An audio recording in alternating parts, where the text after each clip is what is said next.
Two universities that came into being together 100 years ago in 1910 as sister schools go at each other today on the football field. It's the Bowling Green State University Falcons with a record of 1-4 against the Kent State Golden Flashes at 2-3. It is homecoming at Dick Stadium in Kent. Hi, everybody. Welcome to Mid-American Conference Football. I'm Jeff Phelps, my partner, former Cleveland Browns Pro Bowl cornerback Hanford Dixon. Bowling Green with a first-year head coach in Dave Clausen, Hanford, and 4 straight losses coming into this game. Some games that have driven Coach Clausen absolutely nuts because they were close games. They've been right in them, and they thought they could win them. And one of the reasons for that has been the play of their senior quarterback, Tyler Sheehan, one of the best in the Mid-American Conference. He is one of the best. A big quarterback, 6'3", 223 pounds, ranked second in the MAC, averaging over 291 yards a game. He can throw it, and he can zip it, and you can see he also can run the football. His favorite target, of course, is Barnes, 53 receptions, and that's 10 more than anyone else right now, Jeff. Freddie, the former quarterback, doing an outstanding job at wide receiver. So we have the experience for Bowling Green at the skill positions. Just the opposite story for the Kent State Golden Flashes. They will start a true freshman at quarterback today, making his second collegiate start. His name is Spencer Keith. And boy, he can throw at Hanford. As a high school senior last year in Arkansas, passed for over 5,000 yards, top total in the nation. Well, he can throw it, and he is a freshman. Great opportunity for him to play right now. And he's going to have another freshman that he likes to go to, talking about good right there with 16 receptions, and that is leading this football team in receptions right now. Eugene Jarvis, the outstanding running back for Kent State, out for the year with a lacerated kidney. Terry has done a nice job filling in over 100 yards in each of his last 2 games. Bowling Green has had great success here at Kent State, 4 straight wins at Dick Stadium. Overall in this series, Bowling Green has won 7 of the last 8 games against Kent State.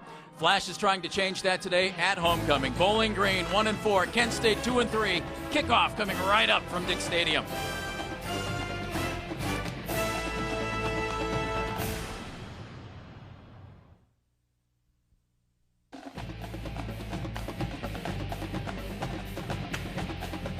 Today's game is brought to you by Marathon, fueling the American spirit. Autotrader.com, the ultimate automotive marketplace. First Energy, our energy is working for you. Cooper Tires, don't give up a thing. And by National City, now a part of PNC, proud to be the official bank of the Mid-American Conference.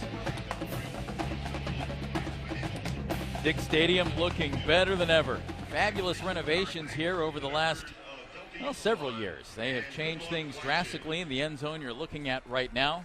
New concession stands, all kinds of goodies here at Kent State. Marathon presents the MAC football game of the week. It is Kent State home on homecoming against the Bowling Green Falcons. 2 schools, Hanford, that go way back together to the year 1910, and they have gone back and forth on the football field for a very long time. And with 2 quarterbacks that love to throw in offenses that love the pass, we could see plenty of action in this one. Well, I'm looking forward to it, Jeff, and I think we are going to see a bunch of passing. What a perfect day for it. I mean, you're talking about just absolutely gorgeous day for football, and you got Bowling Green looking for their 3rd straight win right now over Kent State, and Kent State just got to get it going. They're at 2-3 record-wise, but I'm waiting to see, especially Bowling Green, throw the football and to see if Kent State can stop the pass. Our keys to the game today, as the Golden Flash is getting ready to play the Falcons. For Bowling Green, Hanford, they have given up big plays on defense this year. They have to avoid that, and their veterans, of course, Tyler Sheehan, Freddie Barnes, they have to come through today. Well, there's no question that they can score points, and again, Tyler can light up the scoreboard, with this arm, but the problem is, just as you said, it's been their defense, whether or not their defense can put a halt and stop somebody, and therefore they can get back on track and stop this losing streak. Freddie Cortez, freshman kicker from Florida, ready to boot this thing for Kent State. He's a left-footed kicker as the ball rolls off the tee. Back deep for Bowling Green to receive. John Pettigrew from nearby Cuyahoga Falls, Ohio on the right side, and Roger Williams, the all-time leader in return yardage on kickoffs for Bowling Green, standing on the left. If I remember when we played, I was at Southern Mississippi, and we came and we played Bowling Green. We're in Bowling Green, not Kent State, but it was so cold. I couldn't wait. You're a Mississippi guy. I couldn't wait to get out of Ohio. And now where do you live? And I'm happy I'm here.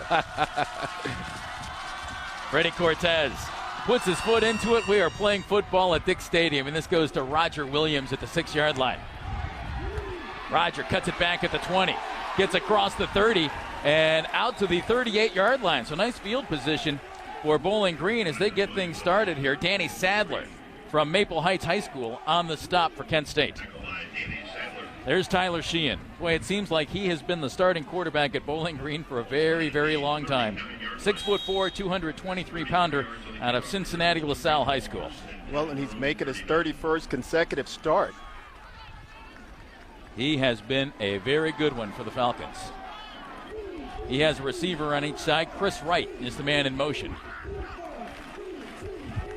Handoff goes to Willie Jeter.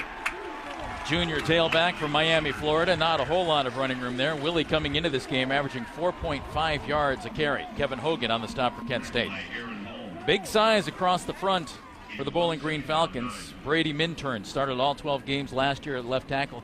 He's at 293 pounds. Everybody in excess of 290, nobody over 300. Tyler Donahue is the big guy on that line of 300 pounds. And Freddie Barnes, the man to keep an eye on, leading receiver in the country with 53 receptions. And he has the football now, taking the direct snap. Freddie's used to that, though, Hanford, former quarterback. Well, yeah, and what he did was he just lined up straight at the quarterback, and they took Tyler and sprinted him out to the right side. And to see what Freddie could do, get him back used to running the football from that quarterback position. Last year was the first season that Freddie was actually a full-time wide receiver. He's done a little bit of everything. 3rd down 6. 4 receivers on the field right now for Bowling Green. Sheehan gets plenty of time from his offensive line, rolls to his right, throws, and incomplete. Pass was intended for Justice Jones, but he was not able to bring that one in and stay in bounds. Aaron Hall applying the pressure to Tyler Sheehan. And that'll bring up 4th down as Kent State comes through defensively on the opening series, Hanford Dixon. Well, that was just great coverage by Kent State. Again, nowhere for Tyler to throw the football. I think his favorite target was Barnes, were covered, even though he rolled to the right with the football. Again, give Kent State defense a lot of credit for a 3-and-out. Nick Iavinelli averaging 38.1 yards per punt from the 30-yard line. Puts it in the air, a nice one. Lenerick Muldred goes back to his 7-yard line to bring this one in for Kent State and gets it out across the 10. And Kent State, tough field position as they get going with Spencer Keith, the freshman from Arkansas, at quarterback. Jarrett Sanderson on the punt coverage for Bowling Green. There's the freshman from Arkansas. He's from Little Rock. Unbelievable numbers last year in high school. He threw it 625 times, Hanford. 5,300 yards passing, 70. That's 7-0. 70 touchdowns last year in high school. He did throw 22 interceptions, but he is here at Kent State and ready to put that ball in the air. Jamison Pons was the motion man there for Kent State. Flashes, little razzle-dazzle to get things started. And this one's working big time. This could go all the way. Heading down the field. Kent State looking good. And into the end zone for a touchdown for Kent State. It's Sam Kirkland going all the way down the field. 87 yards on the touchdown run for Kent State. Man, I guarantee you this, when they put this play in, they just wanted to run this maybe to just get the freshman off, let him feel a little comfortable. But Sam had other things going. When he took this football, he saw the opening, and he took it to the house all the way for the touchdown. Great start for Kent State. Their defense come up with the big 3-and-out, and then their offense on the first play, touchdown right here at home. And that's the first running carry on the season for Sam Kirkland, the sophomore from Chesapeake, Virginia. 86 officially on the touchdown run for Kent State. Freddie Cortez in to try the extra point. 8 of 10 on extra pointers this year for Freddie. Once Sam got in the open, he didn't have a choice but to score, because if he would have been caught from behind, he'd have really heard it from his teammates. Cortez adds the extra point. Kent State jumps out quickly. One play on offense, one touchdown, an 86-yarder.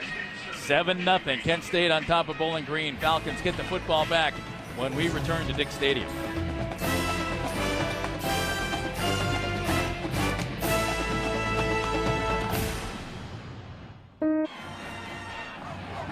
Sam Kirkland came to Kent State as a defensive back. But when you can run the football like that, Hanford, you want to be on the offensive side of the ball. You know, it's just funny watching him. He's over there telling everybody about that hole I had and how I just hit it up in there. Oh, it was great. It was right there. It was perfect. Penalty against Kent State has moved the ball back to the 15-yard line for Freddie Cortez to kick it off, so Bowling Green should end up with terrific field position. Cortez puts it in the air. Roger Williams from the 25-yard line for Bowling Green. Great coverage by the Kent State special teams. And you could tell this Kent State football team is really ready to go. Bowling Green right now offensively have to come out and establish something. They have to do something, pick up a couple of first downs and get their team going. Tyler Sheehan certainly the man who can do that. Last year against Kent State had a career-high 109 yards rushing. He has given the Golden Flashes fits over his years at Bowling Green. His big tight end, Jimmy Scheidler, goes in motion to the right side. Sheehan looking left the entire way. That's Freddie Barnes in Hanford. We will see a bunch of those this year. Freddie coming into this game, we mentioned, with the 53 receptions, but he's averaging 8.4 yards a catch. It's almost like the running game through the air for Bowling Green. Well, yeah, and that's the problem. I mean, you see him right here, just a quick out, and good hands by Freddie, but it's 17 receptions in one game versus Marshall alone, but not that many yards. Bowling Green with some injuries at the receiver spot, so they're a little thin there right now. That one swung out to Adrian Hodges, and he turns it into a nice game for the Falcons. Ray Hudson, their sophomore from Detroit, came up with a knee injury against Ohio. He is not playing today. And Tyrone Pronti, their senior from Maple Heights, Ohio, out for the season with a broken foot. Well, you got Tyler. He's just throwing some high percentage passes right here, just a screen right there to the flanker, catches the ball and pick up a first down. It was kind of a crummy morning in Northeast Ohio. Overcast, a little rainy, but a beautiful afternoon right now here at Dick's Stadium. Sun shining on the artificial curved surface here at Dick's Stadium. Jeter trying to bounce his way free, surrounded by blue and gold. Dan Hartman coming up from his safety spot on the stop. Across the front for Kent State, Kevin Hogan, Quentin Rainey, Aaron Hull, Zach Williams, some very quick defensive linemen for Kent State. Rainey leading the team with 6 tackles for loss. The linebackers, keep an eye on Mixon. He's in the middle, and his high school teammate from Cincinnati Coleraine, Brian Lanehart, leading the MAC with 4 interceptions. It's 2nd down and 8.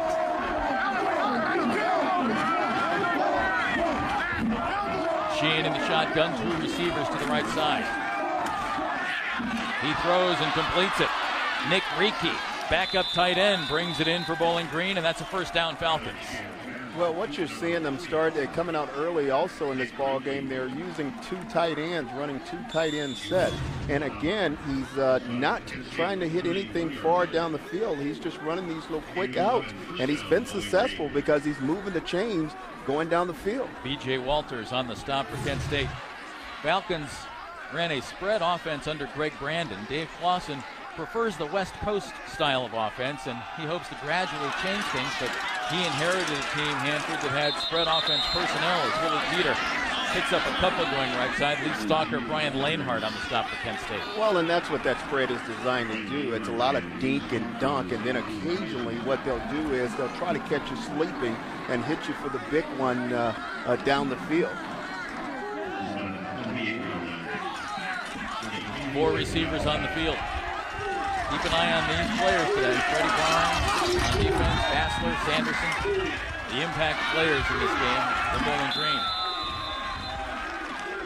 I mean, what you have to do is, against a team like Bowling Green, they're never going to the huddle. You got the coaches, they're calling the plays straight from the sideline. You got the players there, they're not even huddled up, they just stand right there at their position, and then the quarterback, he'll come up to the line of scrimmage. Tyler, he will call the play. And Kent State has got to be ready to go. 3rd down and 4. Hodges in motion. 2 receivers now each side. Sheehan under a rush. Sam Frist was right there, but he completes the pass. Aaron Hodges brings it in along the sideline, and that's another first down for Bowling Green.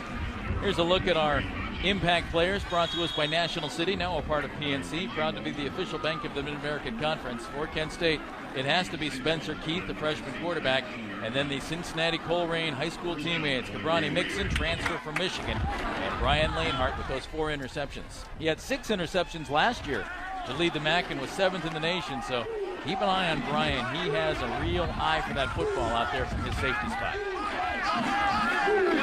From the 19-yard line, Bowling Green putting together a nice drive. Freddie Barnes out of the shotgun. Keeps it himself. Maybe gets back to the line of scrimmage where Quinton Rainey brings him down. Well, it's very important for Bowling Green now that they have this nice drive going to not stall. They have to try to put, well, they're looking at possibly 3, but I know they would like to answer Kent State with 7 points to tie this game up. Sheehan with a couple of tight ends to the left side, receiver to each side. Jeter in the backfield. Quickly throws it out to Freddie Barnes. Maybe just a little behind Freddie Hanford. He's not able to hang on as B.J. Walters on the coverage. Yeah, but that ball was a little bit behind Freddie, but that's a ball that he should catch, and he's got to catch because that ball hit him right in the hands. He's indicating there that it was behind him, but as you're going to see, this ball hit him right in the hand. So that's a ball that he should catch. On 3rd and 11, Falcons go to 4 wide receivers. Justice Jones in the game. He's to the left side. Sheehan looks right, now looks back left, and he's brought down. Williams gets into the backfield and makes the stop for Kent State. Zach Williams in there in a hurry, the junior defensive lineman from Erie, Pennsylvania. Well, that was a big sack. You could see Sheehan, he pumps the ball once and had a guy open, just didn't see him on his right side, but Williams coming right there and picked up a big sack for Kent State, and that's going to force Sheehan right now with 4th down, possibly look like they're going to go for it. On 4th and 21, Hanford, they're going to go for it. I wouldn't put anything past Tyler Sheehan.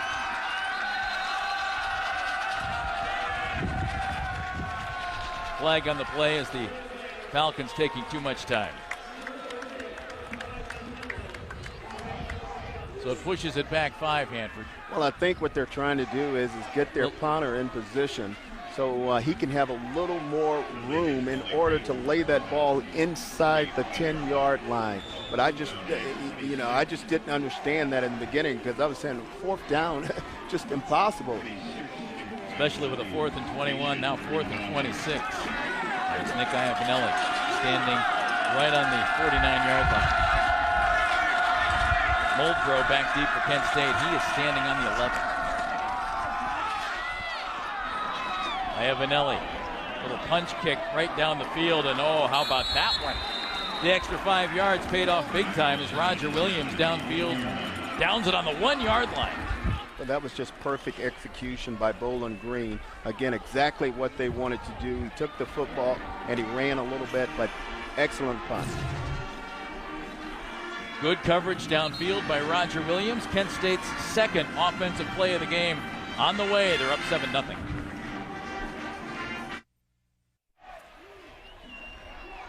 In our keys to the game, we said Bowling Green had to avoid the big plays, had to stop the big plays. Well, Kent State has run 1 play on offense. It went 86 yards for a touchdown, but now backed up to the 1-yard line. Spencer Keith, the quarterback, keeps it, plows ahead, gets maybe 2.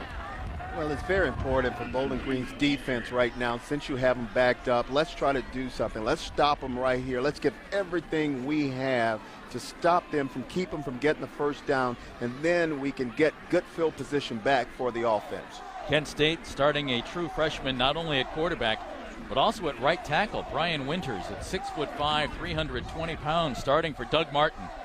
He's from Hudson, Ohio.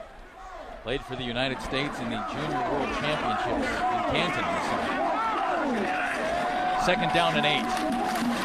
Jaquise Terry trying to find a little running room up the middle. It's not there.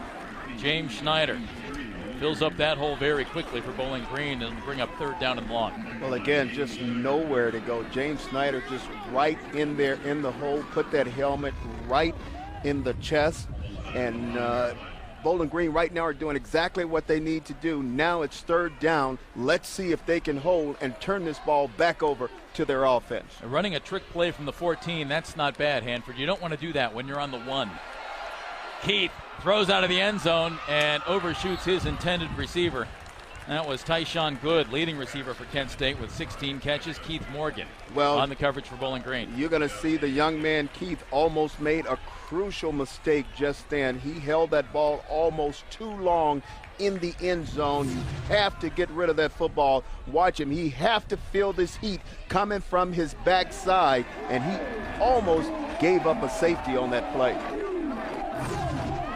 Matt Leinhardt with about a foot to spare behind him. Back to punt for Kent State. Willie Jeter standing at midfield for Bowling Green. Reinhardt averaging 39 yards a kick. Low and wobbly on this one. And it'll end up right about at midfield for the Bowling Green Falcons with 5 minutes, 55 seconds to play here in the first quarter. That actually was a win for Bowling Green's defense. Sure was, I mean, they did exactly what they had to do. Now you're looking at their offense. They got the football probably just about midfield, probably on the 48-yard line, their own 48. Now let's see if Tyler Sheehan and company can come out here and put some points on the board. Tyler puts it up, no question about that. He threw 44 passes against Troy, 46 at Missouri, 62 at Marshall for 383 yards. Last week against Ohio, he went 28 of 52, 390 yards, a personal record for Sheehan with 2 touchdowns. He has 2 receivers each side. Tyler will shove the pass forward. Adrian Hodges gets maybe a couple of yards. Well, it looked like Hodges had a little opening to the outside on that play once he got the football, because inside there, everything was blocked off. The hole was clogged. There was just nothing there. You're going to see him. He's going to come down. He's going to take this pitch. And you can see if he tries to cut this maybe to the outside, he can pick up some yardage. But that's easy for me to say up here in the booth. 2 receivers, 2 tight ends on the field now for Bowling Green as Jeter splits out wide to the left. Sheehan across the middle, intended for Barnes. It's incomplete. Cabrani Mixon on the coverage for Kent State. He wears number 11 on defense. Spencer Keith wearing number 11 on offense for Kent State. Well, one thing you can say about this Kent State defense, they know exactly where Barnes are on the field each and every play. They had it was 3 guys surrounding him then when he went for the football, and Barnes pretty much short-armed that one, and I don't blame him. 3rd down and 5.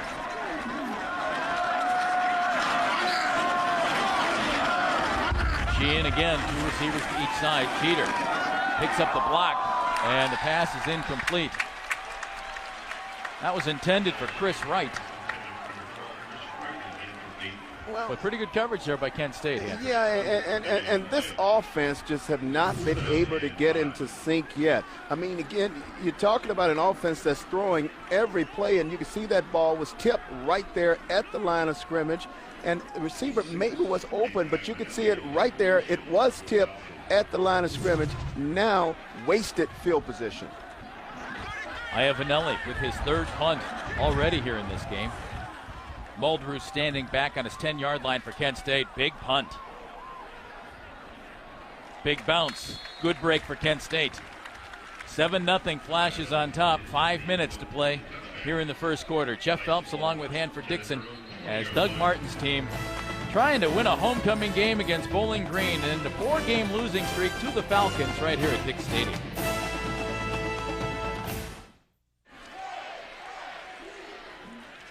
Seven 0 our score. First quarter action here at Dick Stadium, and freshman Spencer Keith brings Kent State out to the 20-yard line. Freshman from Little Rock, Arkansas, making his 2nd college start. Also started against Iowa State. Quickly throws it out to Tyshawn Good, and he picks up 7, maybe 8 yards.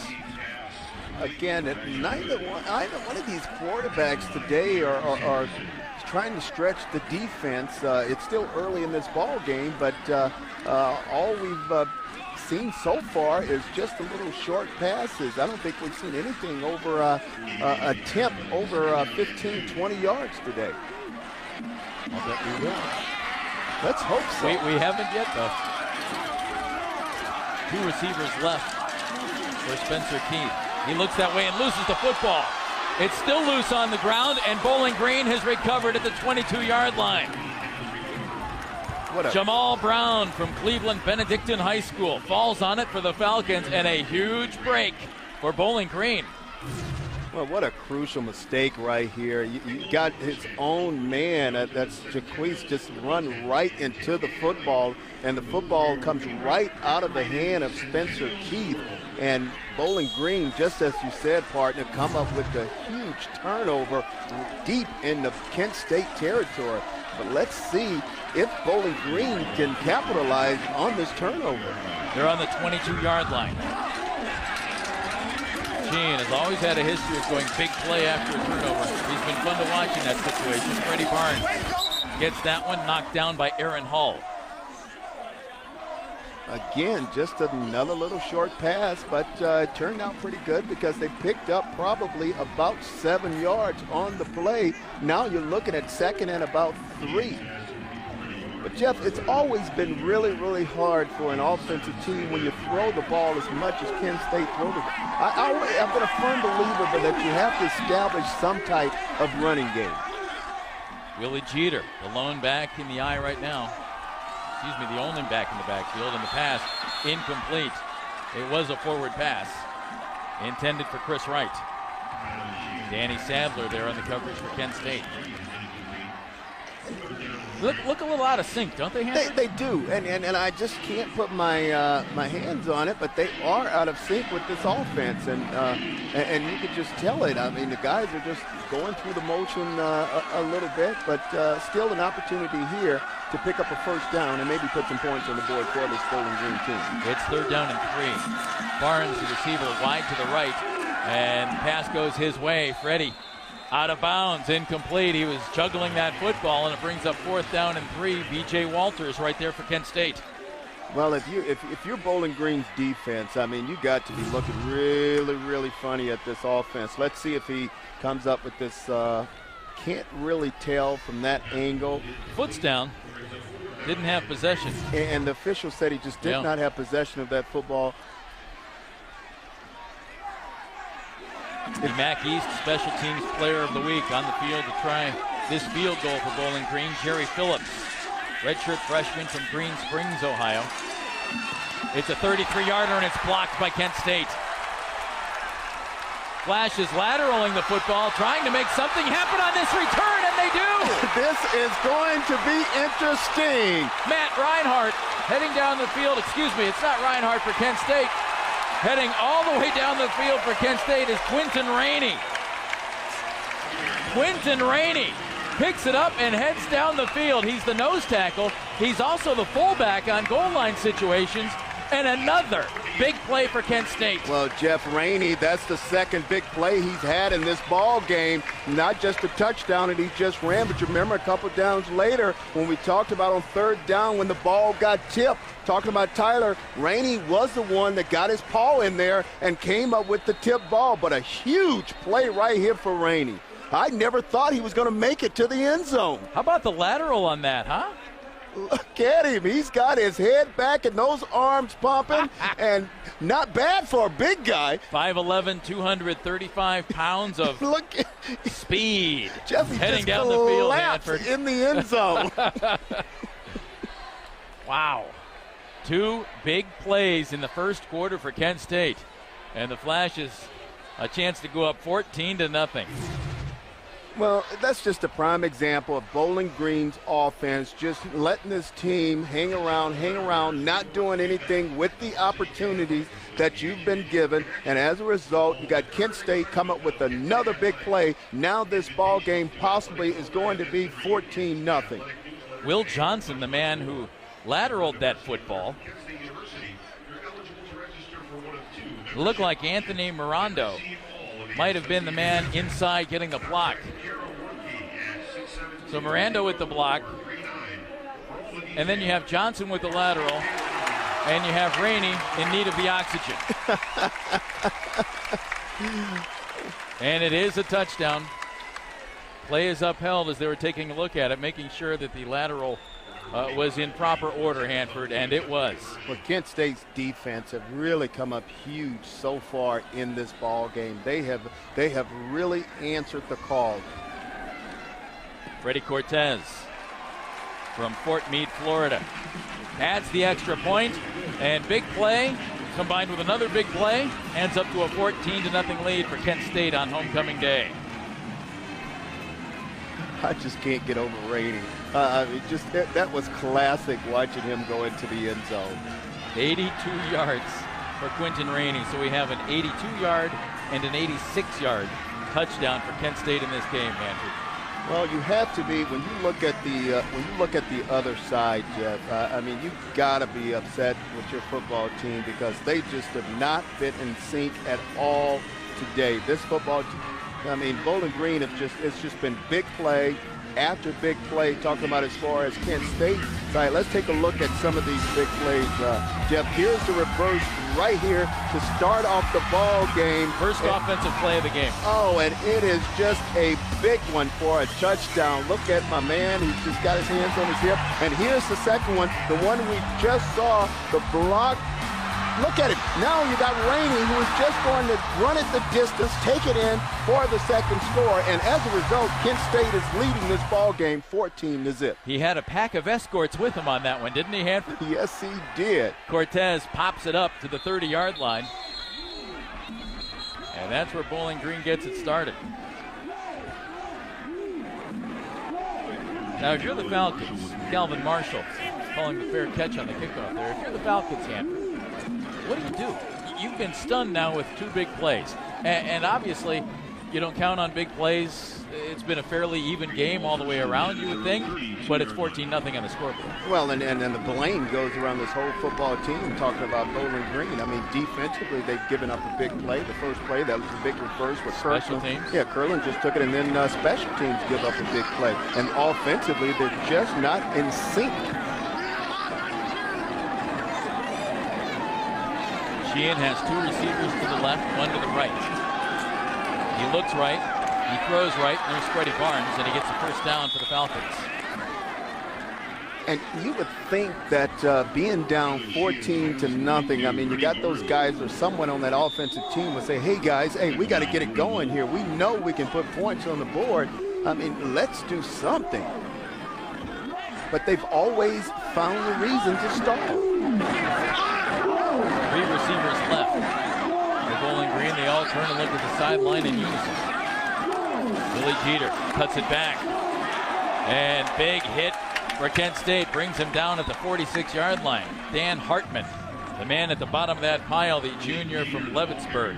Well, Dan Hartman just came up talking about the strong safety, just put a big hit on Willie Jeter. Willie Jeter already, as we know, is not a very big back, 5'7", 175 pounds junior. But watch this hit right here, coming right. You're talking about a perfect tackle. There you are. Your head is up, bring your arms, and watch the back goes backwards. Hartman's dad, Leon, played here at Kent State 1987-89.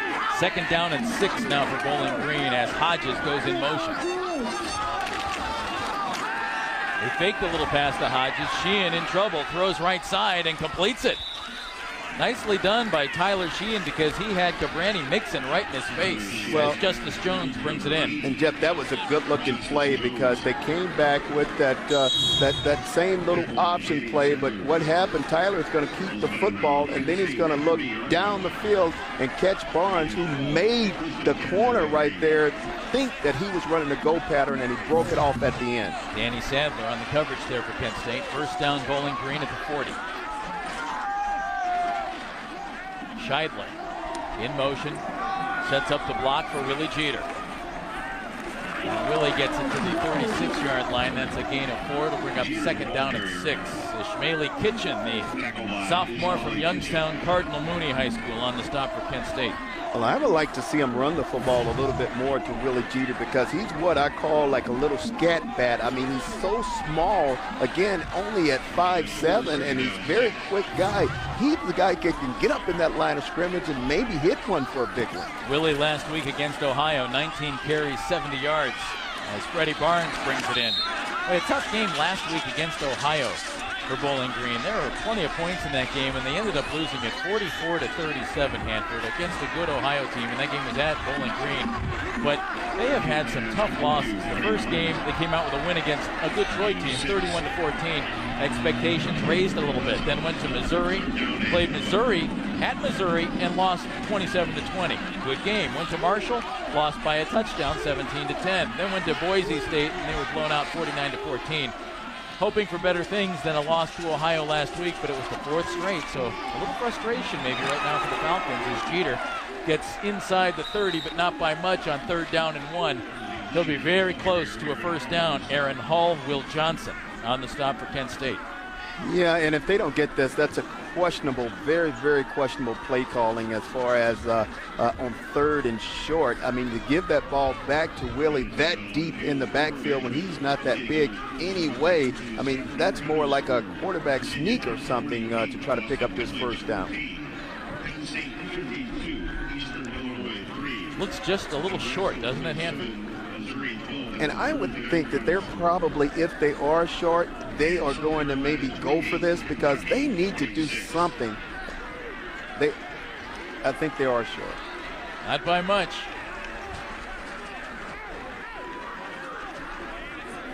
That's one of those plays where you trust your center. Ben Boychich at 6'5", 294, and you let Tyler Sheehan put his head down and pick up a foot, huh? I mean, yeah, because you got Sheehan, who's almost 230 pounds, a big guy, 6'3". I mean, he's good for a half a yard or nose of a football, you would think. 5 seconds to play in the first quarter as we tick it down on the clock. When we come back, it's a 4th down and 1 for the Bowling Green State University Falcons.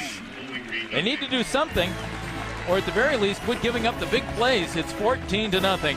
The Kent State Golden Flash is on top because of two big fun plays here at Dick Stadium.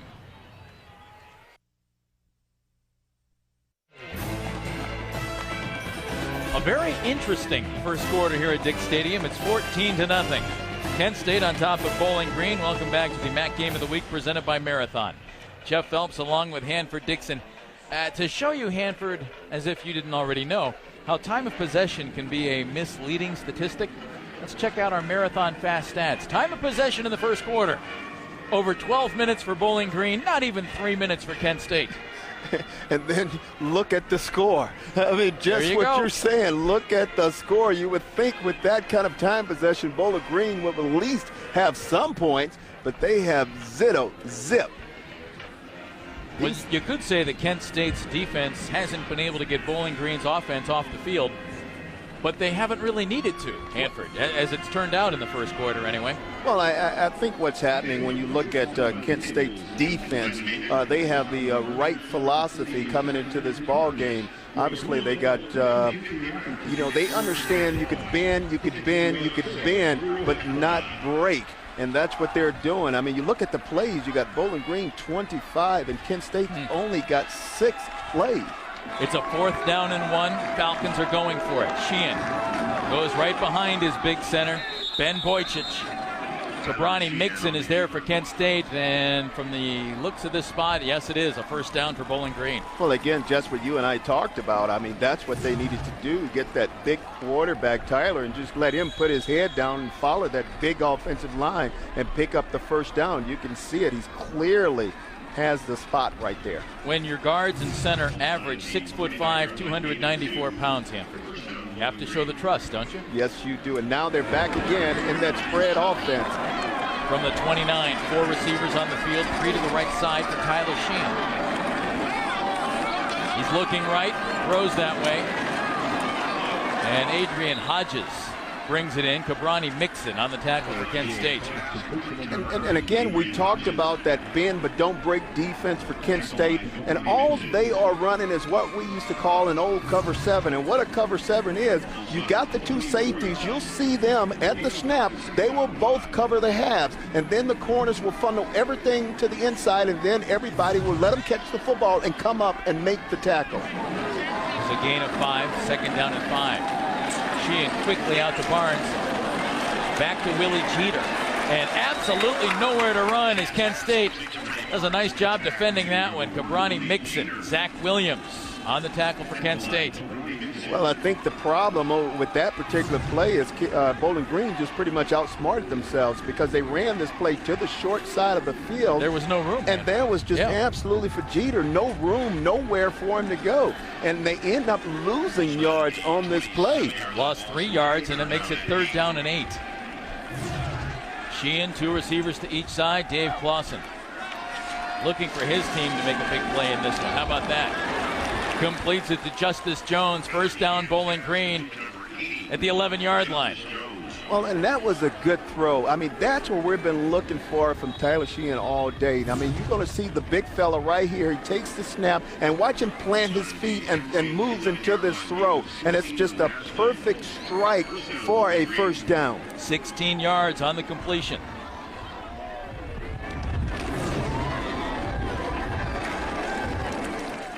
Trying to plow his way up the middle. I believe that's Chris Bullock, the fullback.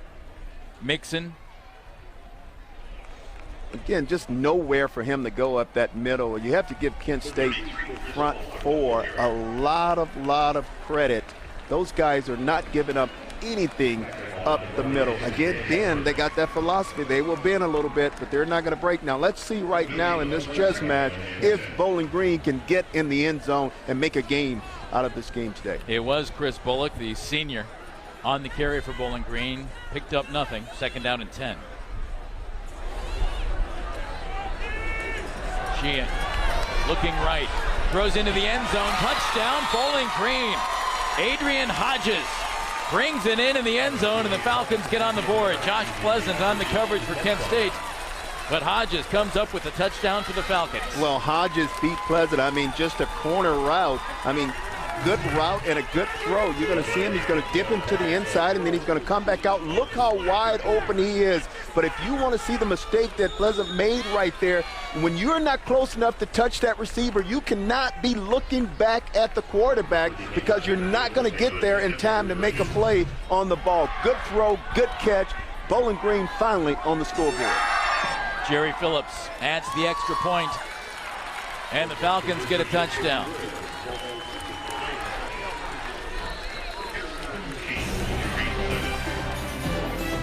(14-7). Kent State on top. They'll have the football when we come back to Dick Stadium.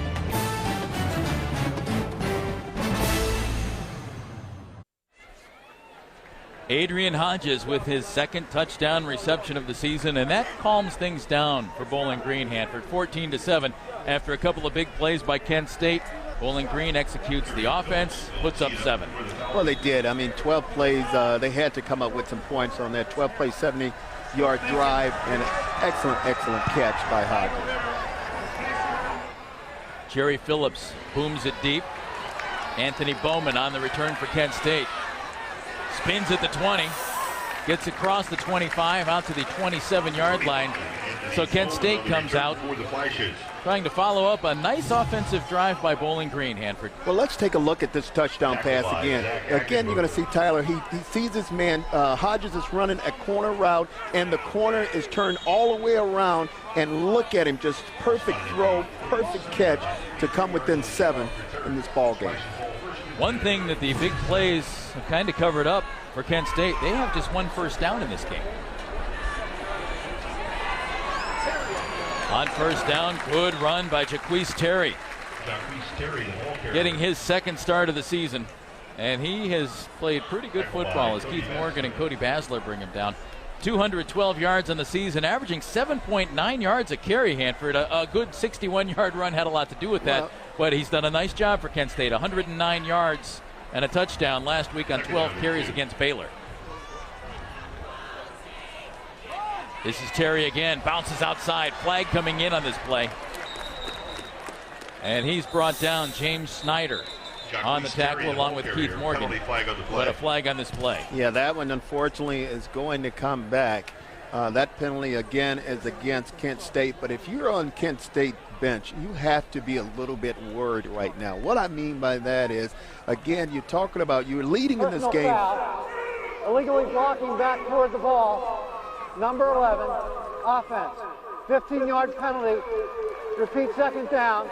Correction, number 12.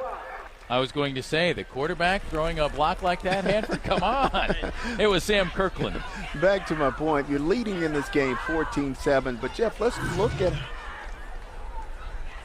Here's the block on this one, but Hanford, they haven't really done much at all on offense. Well, you're right, because you look at both how the 14 points have come. I mean, they got lucky. Well, you want to say they got lucky. And anytime you get a play like that, there's an element of luck. Yes. No question. Yes, and the way they've scored, so they haven't had the long drive yet, so hopefully they can put something together right here. Keith tries to step up. He does.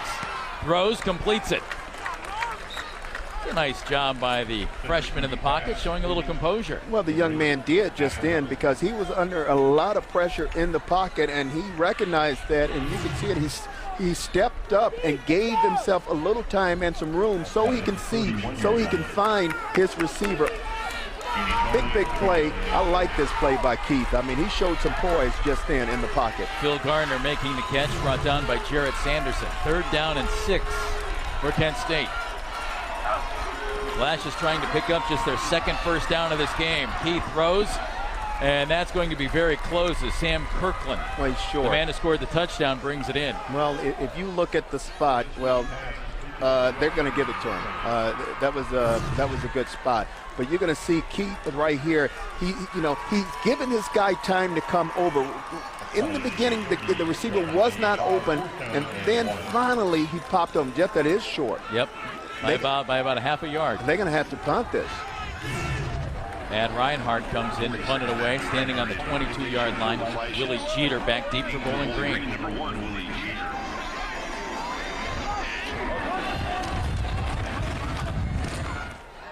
Big punt by Reinhardt. Jeter backpedaling. The ball bounces on the 7. Does it stay in?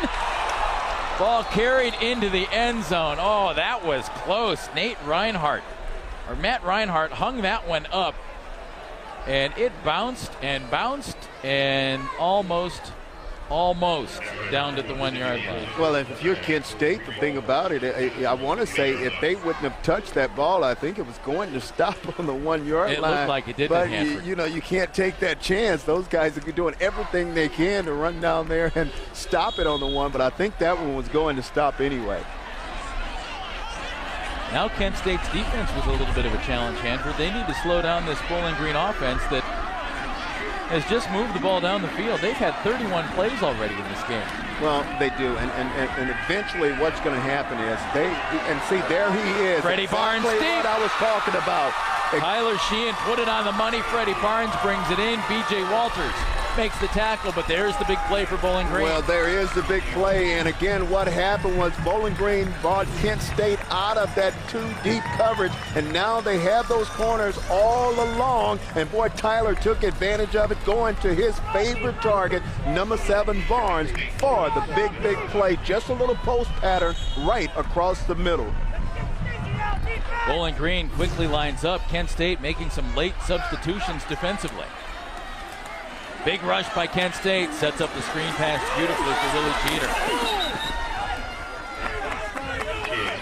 53 yards on that completion from Tyler Sheehan to Freddie Barnes. Gobrani Mixon making the tackle on that play for Kent State. Well, I think what happened, Freddie Barnes heard you talk about his receptions and saying that he was catching a lot of them, but not for a lot of yardage. Hanford, if you're a receiver, it's disrespectful to the game to have a receiving average under 10, isn't it? Yes, it is. Come on. Yes, it is. Yeah, that'll boost Freddie a little bit.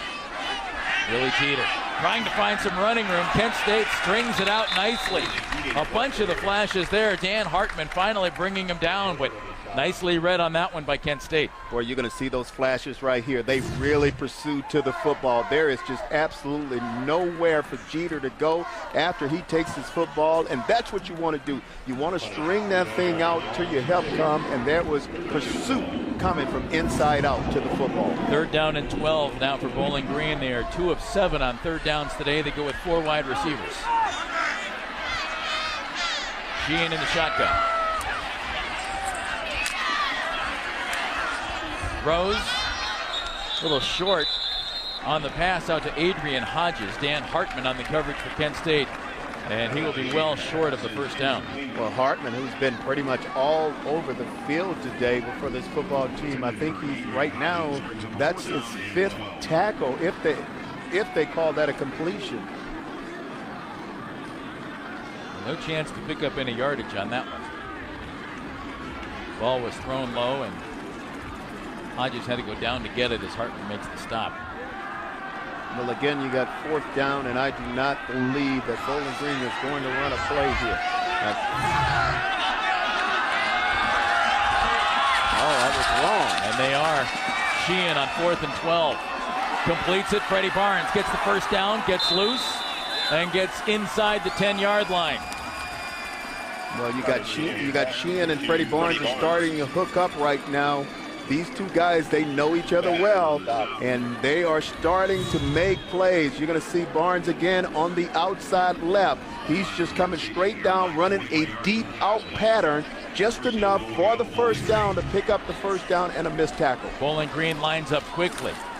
Sheehan slings it out to Freddie Barnes.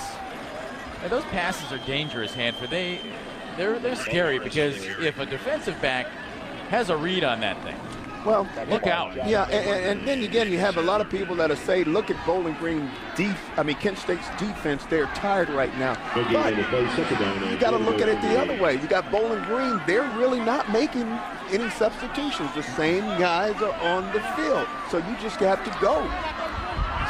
Defensively, Kent State's got to make a play to get off the field. Jeter and Chris Bullock both in the backfield now for Bowling Green. 2nd down and 8. Barnes, touchdown. Freddie Barnes gets into the end zone. 3rd touchdown reception on the season for Freddie. And just like that, Bowling Green puts together a couple of drives, Hanford. Big play, a 53-yarder to Freddie Barnes. He gets the touchdown, and we're 1 point away from a tie football game. Well, you're talking about Sheehan again, his favorite target. Look at him in the beginning, look off this defense, and Barnes is showing you he's got excellent hands, and he is playing a lot bigger than his 6-foot frame. I mean, he looked like he was about 6'3" going across there for the touchdown. Matt Norsik in to try the extra point for Bowling Green. He nails it. Big plays are nice. Maybe long, sustained, effective drives are even better. And that's what Bowling Green has put together on the last couple of possessions. They've tied the game at 14. Nice recovery from the Kent State big plays. We have a good one going at Dick Stadium.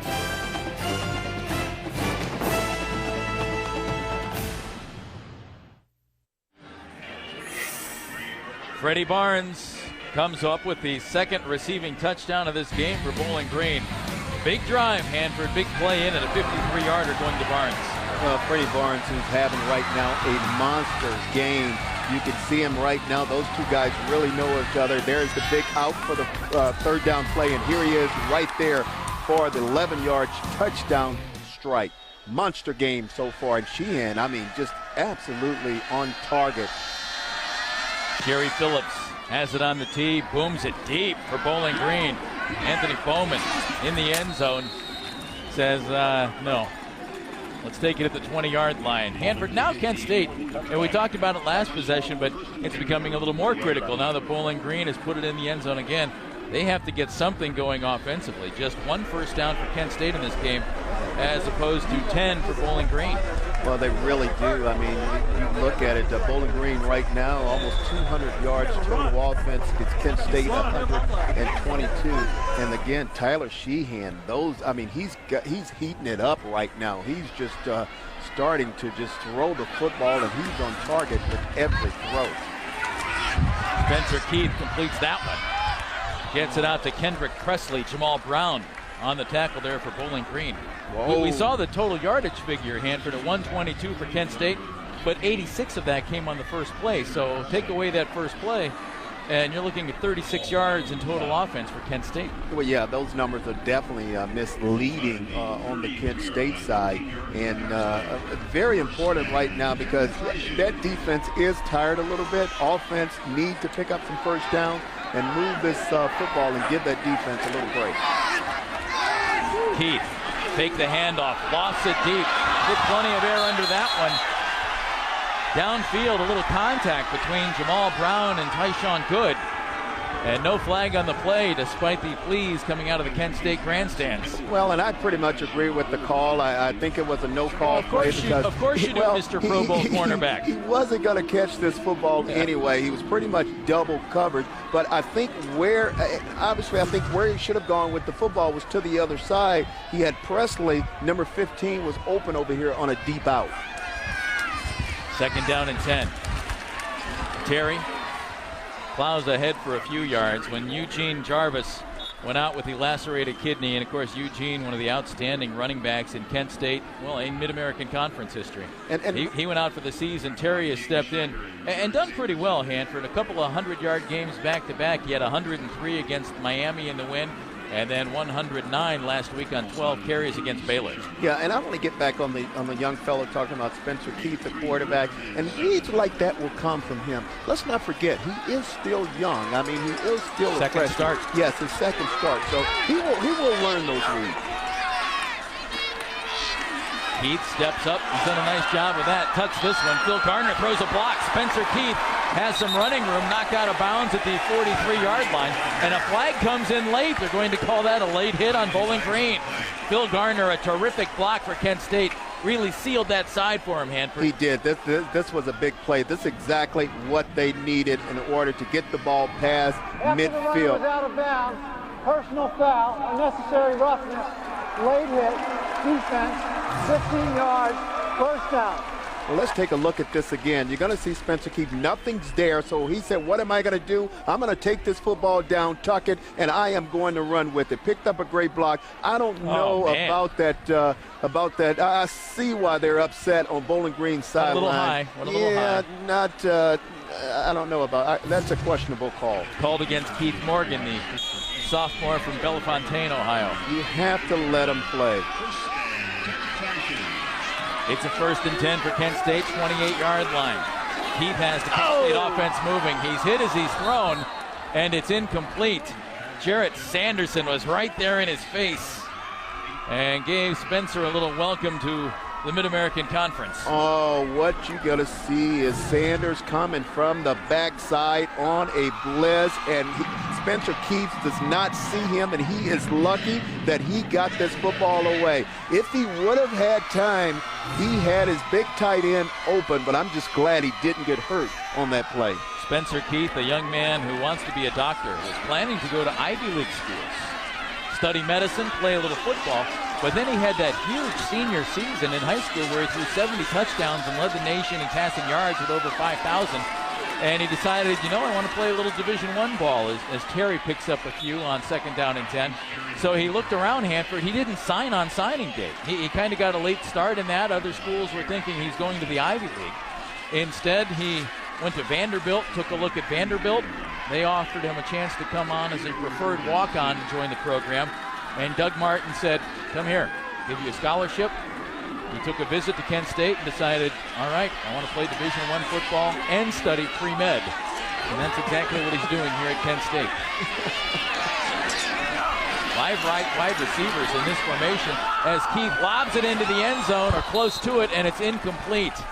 Just a little overthrown as he was throwing that pass for Phil Garner. Well, again, Keith is a young quarterback, and that's one I guarantee you he wished that he had back. You have to learn when you have a guy open like that, you have to put a little bit more air underneath this football. And if he puts a little bit more air underneath it, that is a touchdown.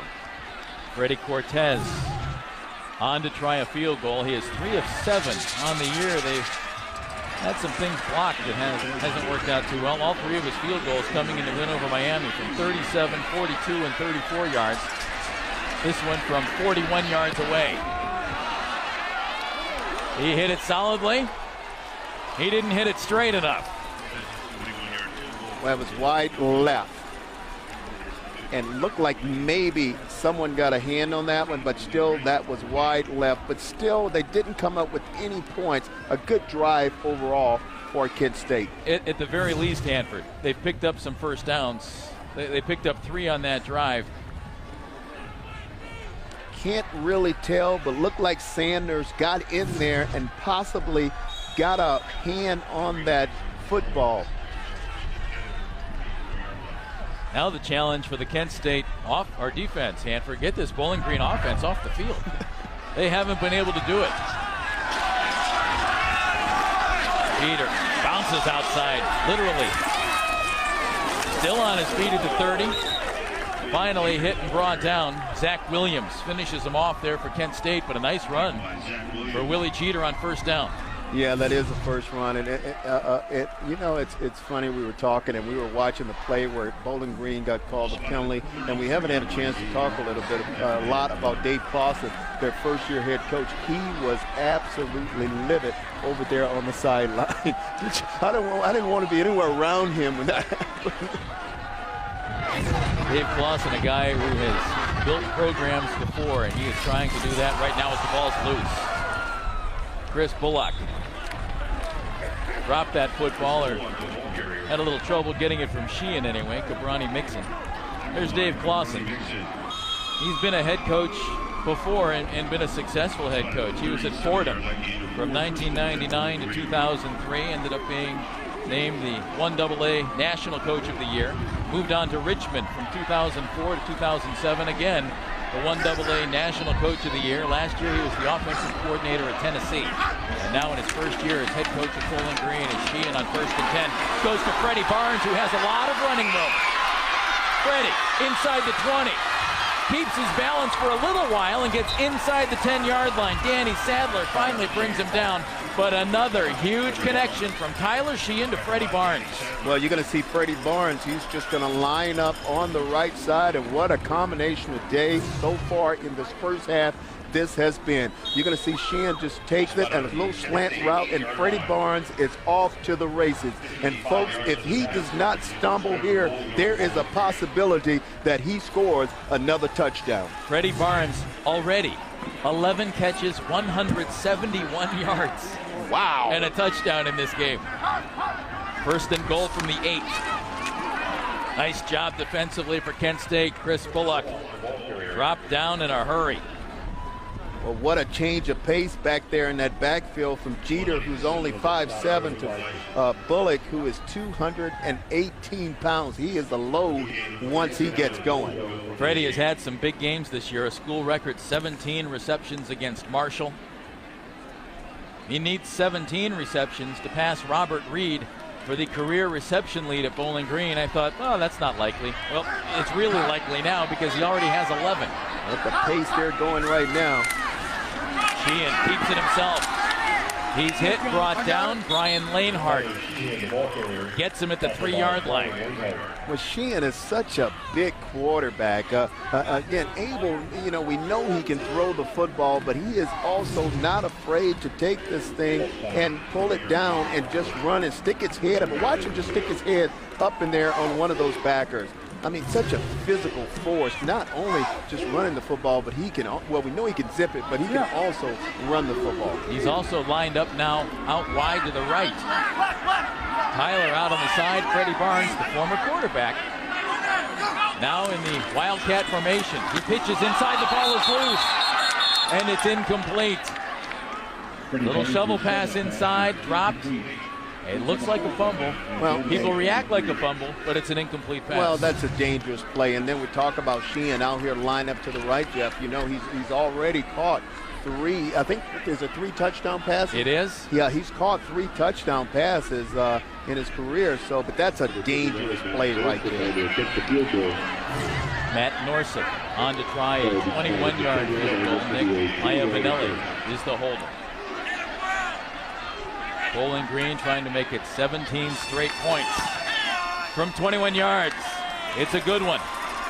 Matt Norseth puts it through, and after being down 14-0, Bowling Green has the lead in this game, 17-14, with 1:45 to play here in the second quarter.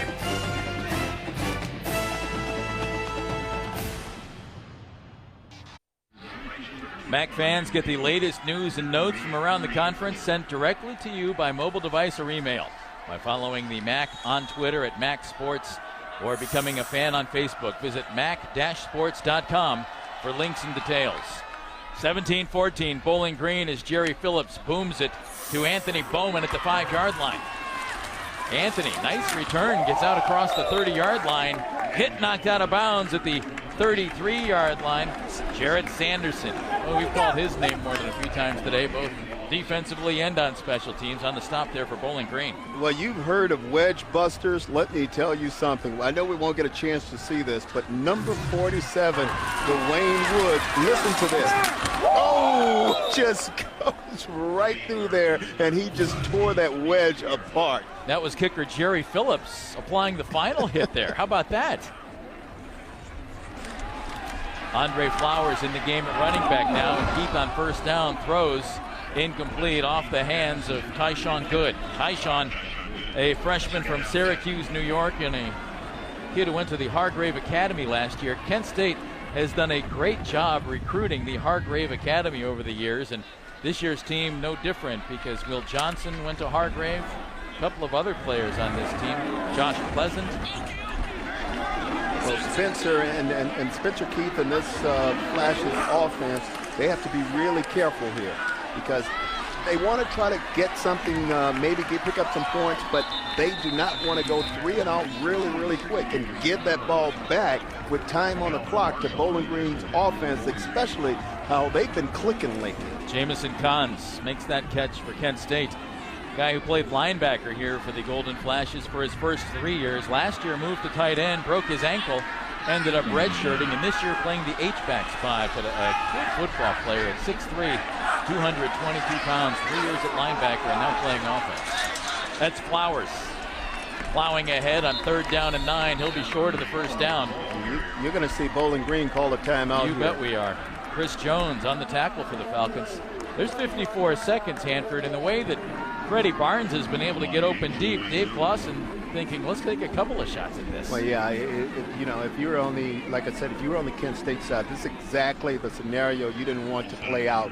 I mean, you didn't want to just go 3 and out, no. And now you're going to put that pressure back on a tired Kent State defense. They have to come back on the field, and, they've been playing that bend but don't break defense, but here lately, the last few possessions, it has been breaking.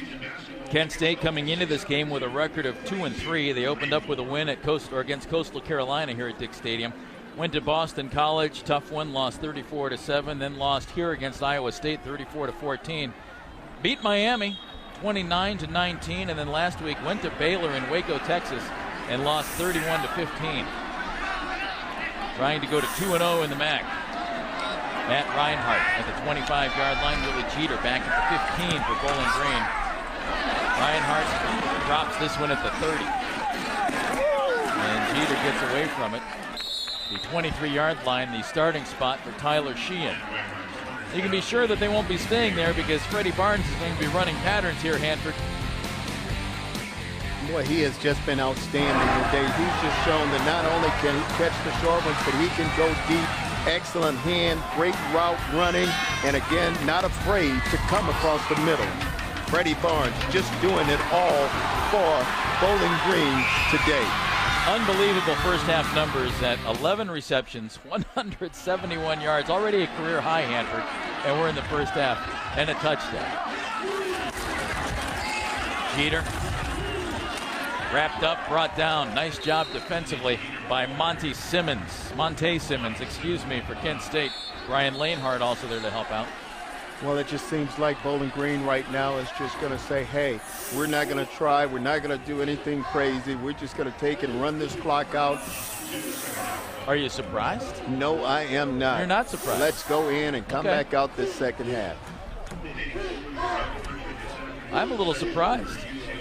Well, the way Freddie Barnes has been able to do anything he's wanted today, I wouldn't have been surprised at all. In fact, I expected them to put it up a little bit. Well, you know what happened? Freddie went over to the coach and he said, I'm a little tired right now. Let's go in at halftime. Let me catch my breath, and let's come back out this second half, and I'll pick back up from where I started. Sounds like a pretty good deal. It's scary to think he can pick back up from where he left off, isn't it? Well, he's had huge games. I mentioned the 17 catches against Marshall. In the season opener, he had 15 catches, 157 yards, and 2 touchdowns against Troy. And already today, 171 yards against Kent State. Second down and 12.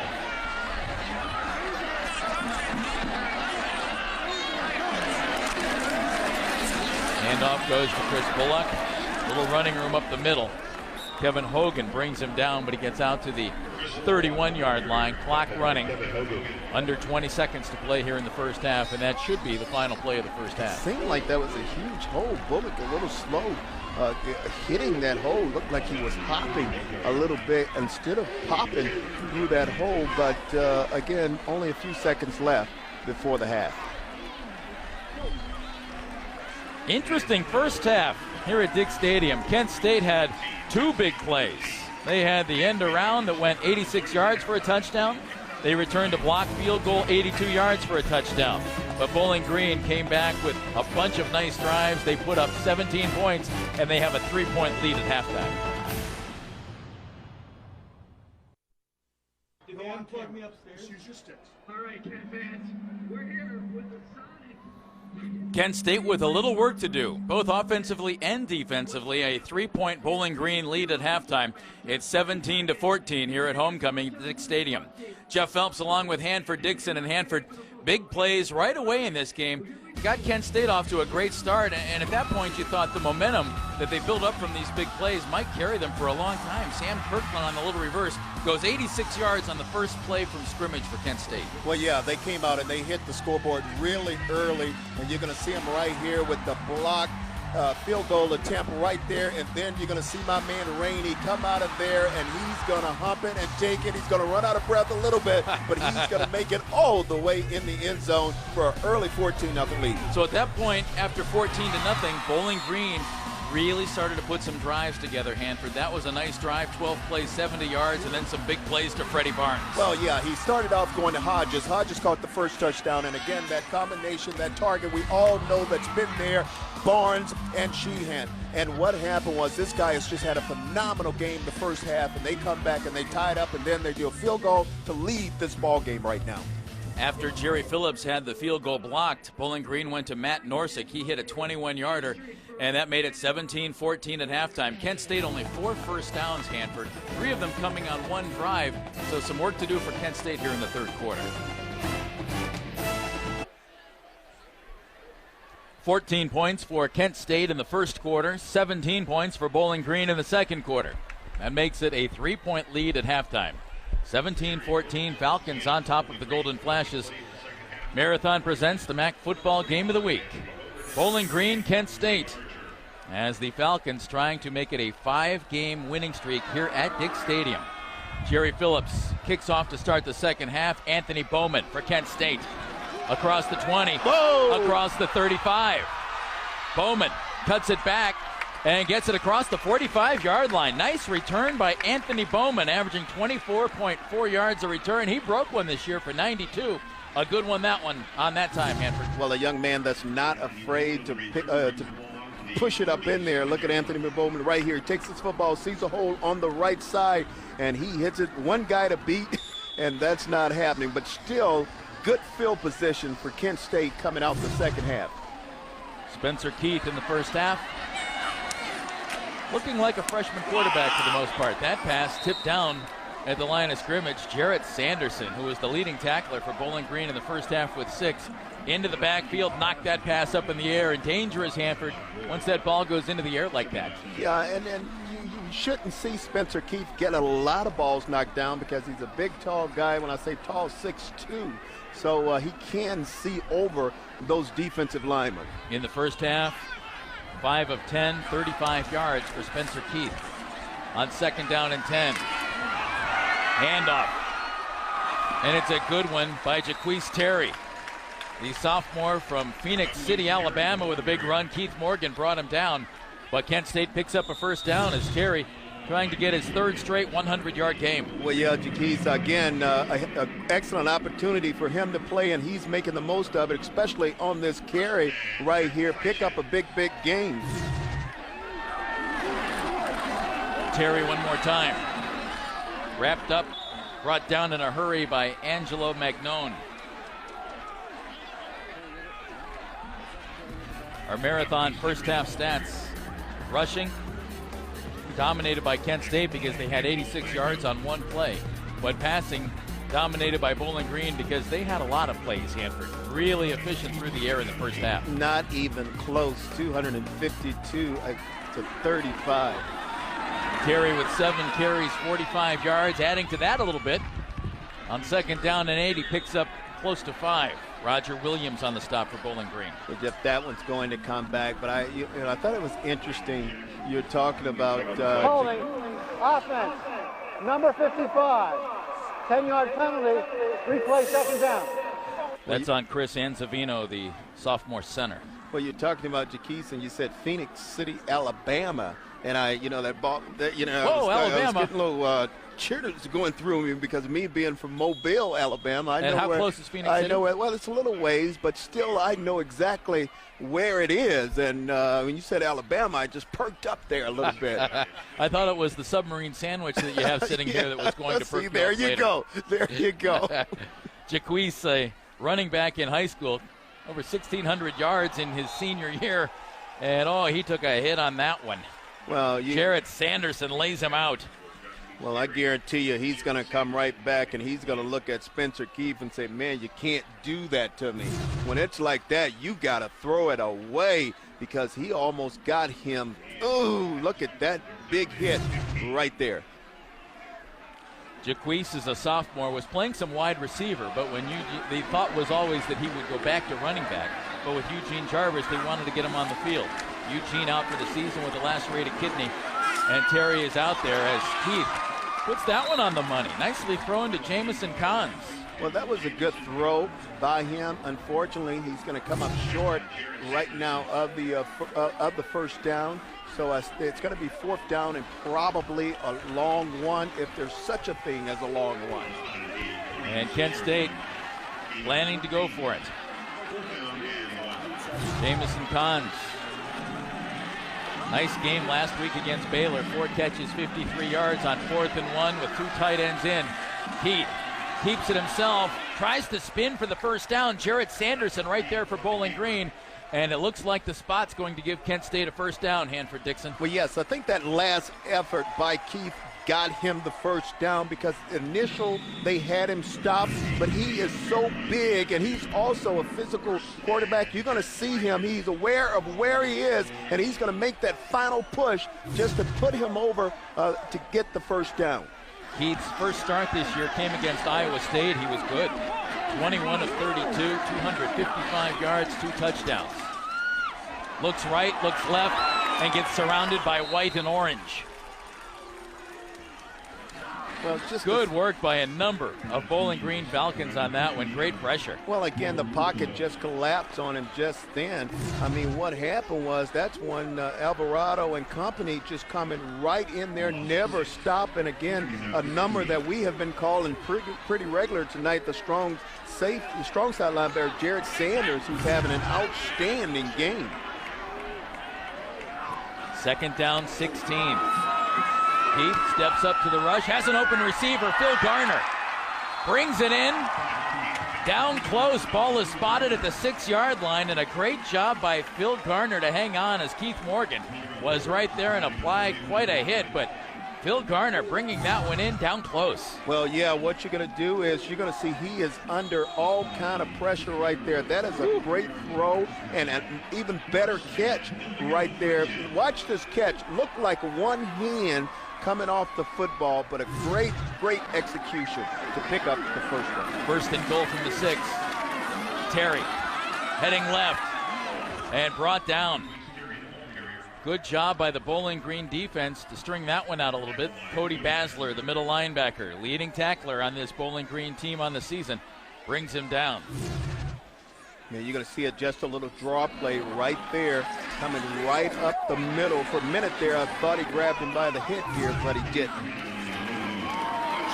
On 2nd and goal, they try to throw for it, and they get it. Dree Archer, freshman running back, brings it in from freshman quarterback Spencer Keith. Well, you got a feeling that Spencer Keith loved playing with these freshmen. They're going to be together a long time, Manfred. He is not afraid to throw to him. You're going to see right here Bowling Green's expecting a run. Keith faked the run, pull it out, and throws it to Archer for the touchdown.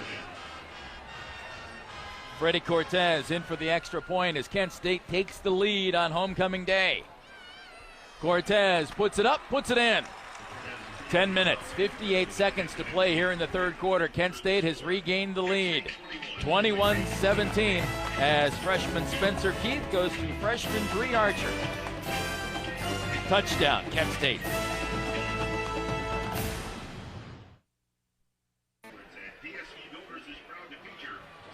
Dree Archer comes up with a touchdown for Kent State.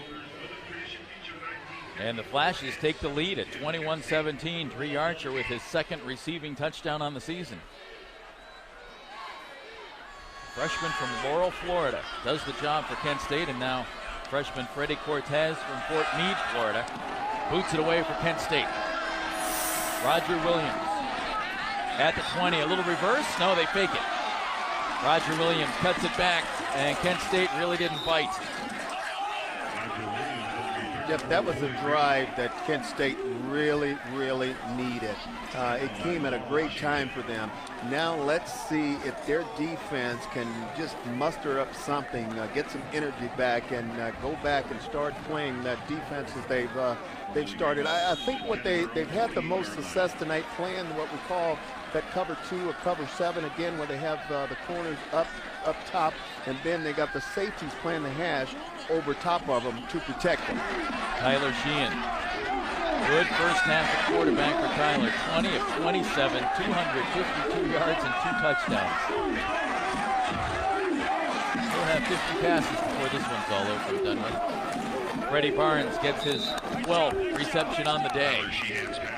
Well, they're coming right back up. A good call on first down right now. Pick up about 7 yards. That leave them with 2nd and about 3, and that's a down where they can pretty much do anything they want. Run it, they could set them up with the screen, or if they want, they could try the deep pass. Sheehan has 2 receivers to the left side, 1 to the right, and that's Freddie Barnes. I like to put Freddie by himself, Andrew. Why do you do that? Well, you know, if you're a corner, though, you've got to be smart, because you see him right now, he can only run an inside pattern right here, you know, or something to the inside. Again, you see him what he did. He just came straight out, just ran a little hook pattern to the inside, because there's not enough room for him to run anything to the outside. And what they have to do is, if you watch the quarterback. He's in a shotgun, but it's a quick step right now, just like a 3-step drop. Watch him. See him come right here? Boom, just turn right around, but that corner's in man-to-man coverage. Norman Wolf, the corner on that play. First down, Bowling Green. They're on their own 46-yard line. Third quarter just underway here, homecoming at Dick Stadium. Tyler Sheehan slips in the backfield, but he was able to get it to Willie Jeter. Willie running out of space and surrounded by dark blue. Cabrani Mixon, one of the Flashes in there, along with Josh Pleasant to knock him out of bounds.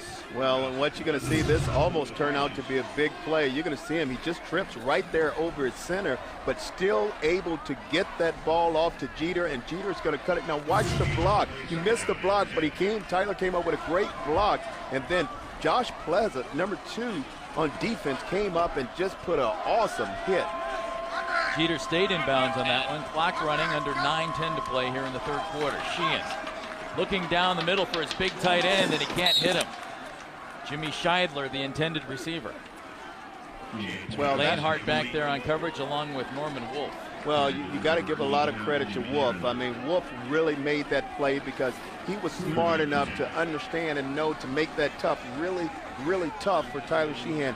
He got back and got his depth. That would have to have been a really perfect throw in order to squeeze that football in there. Now they have him in a position, 3rd down and 10, and this would be huge right now if Kent State defense can come up with a play to stop him.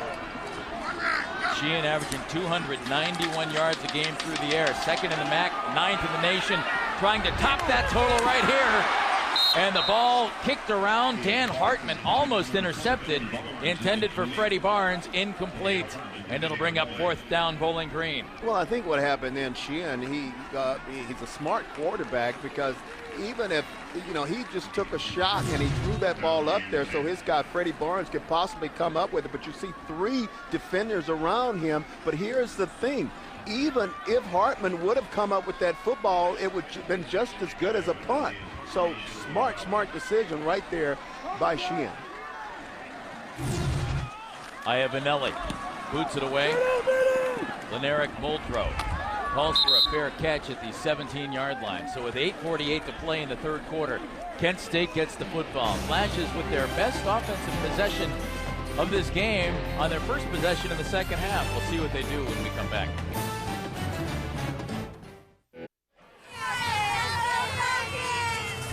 Bowling Green cheerleaders, plenty of spirit despite the score. Their team scoring all of its points in the 2nd quarter of this game, but Kent State coming out on its opening possession here in the 3rd quarter and putting up a touchdown. Now on its 2nd possession, Jamison Kahns takes a big hit.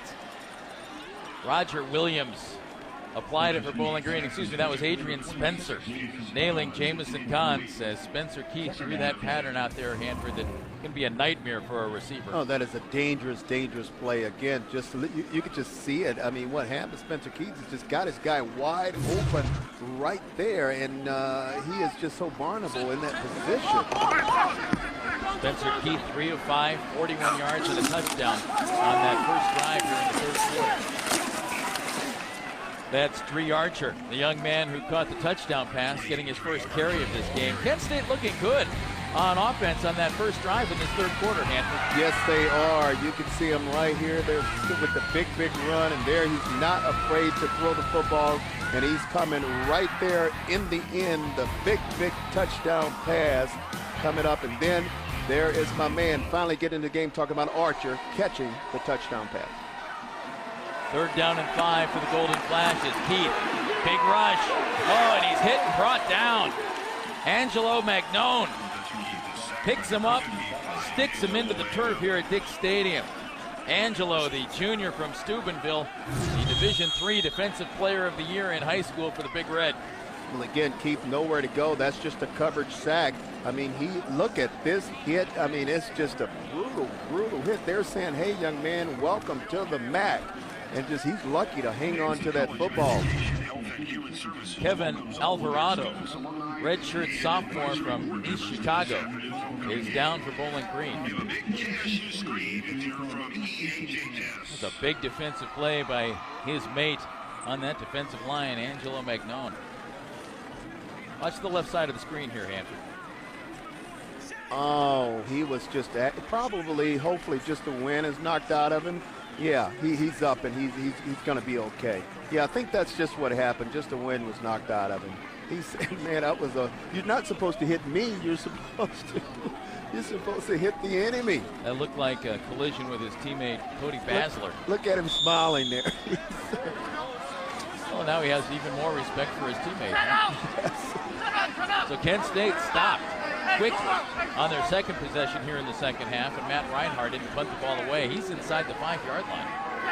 Willie Jeter back at his own 40 for Bowling Green, and boy, Reinhardt nails another big punt. Hanford been showing off today with that leg. Jeter hit, brought back, flags coming in on this play, a couple of them thrown. They are coming all over the place.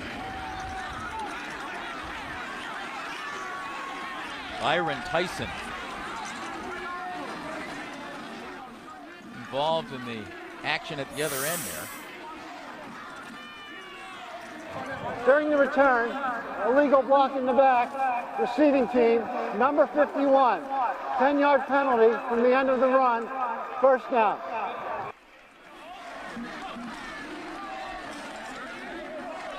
Dave Clausen not happy with the call. And with 7:29 to play here in the third quarter, Tyler Sheehan and the Bowling Green offense will come onto the field and try to do something against Doug Martin's Kent State Golden Flashes. 21-17, Kent State on top of BG.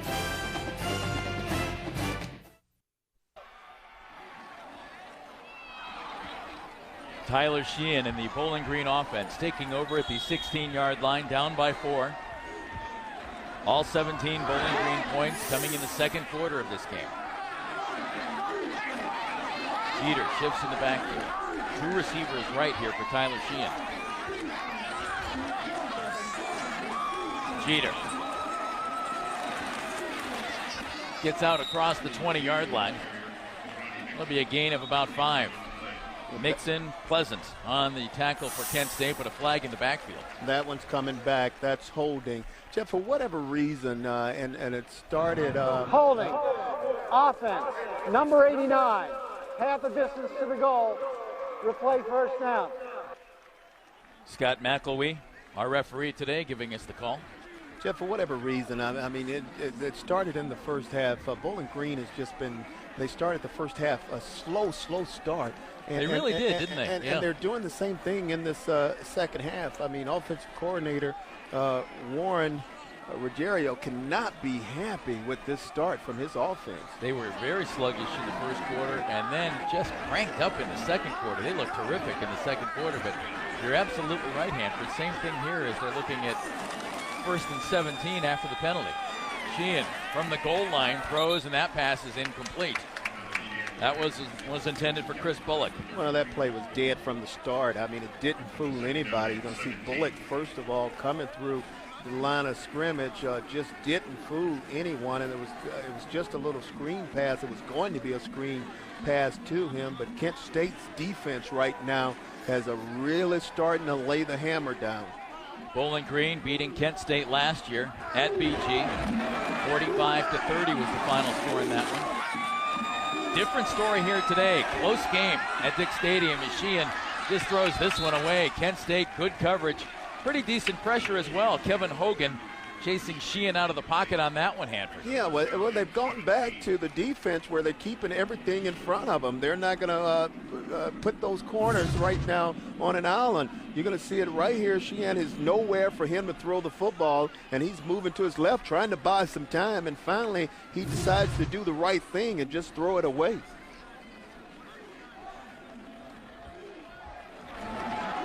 It's 3rd down and 17. 2 of 10 for the Falcons today in 3rd down situations. 4 receivers in for Sheehan on this play, and he throws it across the middle to his running back. Chris Bullock will be well short of the first down. Cabrani Mixon on the coverage, the junior from Cincinnati Colerain. Well, and that's a win right now for Kent State's defense. Again, that's what they're playing right now. They're going to let you catch that, especially when you got 3rd and forever, and you only pick up a few yards, well short of the first down. And they are just they're just letting you catch it underneath them, and they're going to come up and they are going to make the tackle. Nick Iavanelli stands on his 5-yard line to punt this one away. And Lenerick Muldrow stands on the 36th receiver for Kent State. Muldrow calls for the fair catch at the 41-yard line. So Kent State takes over 6:03 to play here in the third quarter at Dick Stadium. Kent State trying to even its record at 3-3, but most importantly, Hanford, try and go to 2-0 in the Mid-American Conference. Central Michigan just beating up Eastern Michigan today, 56-8, as we see on our MAC scoreboard, brought to us by Marathon, proud sponsor of the 2009 Marathon MAC Football Championship, December 4th at Ford Field in Detroit. Northwestern beats Miami. Temple, a winner over Ball State, and Buffalo winning big over Gardner-Webb, Ohio Akron, and have 2 games coming up later tonight in the MAC. Well, excellent field position already for Kent State on this drive. They're 2nd down right now and about 4, but they're they're at midfield right now, and this could be really a dagger in the heart for Bowling Green right now if they let Kent State go down and score. You could see it, just a safe pass for Spencer for Spencer Keith. Just throw him out, a little nice completion. Andre Flowers gets the handoff and gets smothered by a couple of Bowling Green Falcons. James Schneider, the senior linebacker from Topeka, Kansas. One of the Falcons right there on the stop. Yeah, and they lost yardage on that down. I mean, they really did, and they just have a hard time running the football. When you lose a guy like Eugene Jarvis, even with Terry doing very well the last couple of games, Hanford, that hurts an offense. Well, yeah, I mean, he's the heart and soul of this offense, and it's very unfortunate for him to be lost for the season. 3rd down and 4 for the freshman from Arkansas, Spencer Keith. Runs a little option, makes the pitch to Archer. And Jamal Brown from Cleveland wraps him up, throws him to the ground. Jamal making his 41st consecutive start. He has started everything except his first 2 games his freshman year for the Bowling Green Falcons, and he was a terrific running back in high school as well, Hanford. I thought he was a better running back than a defensive back, and he's a good defensive back. Well, he came up from his free safety position, and he made an excellent play, made the tackle. You're going to see Spencer right now on his read. He can either keep the football or he can pitch it, and he could not keep it. He had to pitch it, and you have to give Bowling Green some credit. They defended that really well. Reinhardt averaging 50.5 yards a punt today, and he booms another one. Hangs it high. Jeter has to call for the fair catch close to the 10-yard line. So Matt Reinhardt certainly doing his job today. Oh, he's been doing an excellent job. He's been pinning. It seems like every time he punches the football, he's been pinning Bowling Green deep in their territory. Now look where they got to start from the 12th-yard line, so it's not going to be an easy drive for them in order to pick up a score. Reinhardt, the punter, is a sophomore from Dover, and Hanford, he's 5'9". You don't see many punters who are 5'9", but when he was in high school, he averaged 49.5 yards a punt. 49.5 yards a punt. It's a skill. That's unbelievable. And that's a skill I do not have. Yes. Of course, he can't cover that. That's right. 1st and 10 for Tyler Sheehan. Barnes is going deep. He throws under, and it's picked off. Intercepted by Josh Pleasant. He gets to the 15, stays on his feet. Jeter from behind wraps him up, brings him down. Big play by the Kent State defense. They are in the red zone, up by 4. Well, this is just a poorly thrown pass by Sheehan. What he had going here, obviously he had Freddie Barnes on one side going straight to the post pattern, and it just wasn't happening. Now he's going to come back, and he throws behind, way behind the wide receiver right there, and Pleasant just there to pick this ball off and say, look what I found. Now Christmas came early for Pleasant.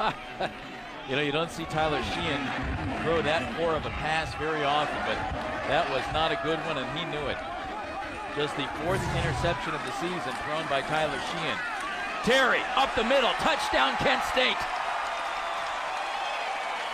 Very rare do you see Kent State right now. They are feeling it. They are trying to put this football team away. Again, Jaquez, number 22, starts to his right and sees the hole open up, and he doesn't waste any time hitting it. Watch him right here, just to counter right, cuts back, and he is off to the races right there for the touchdown.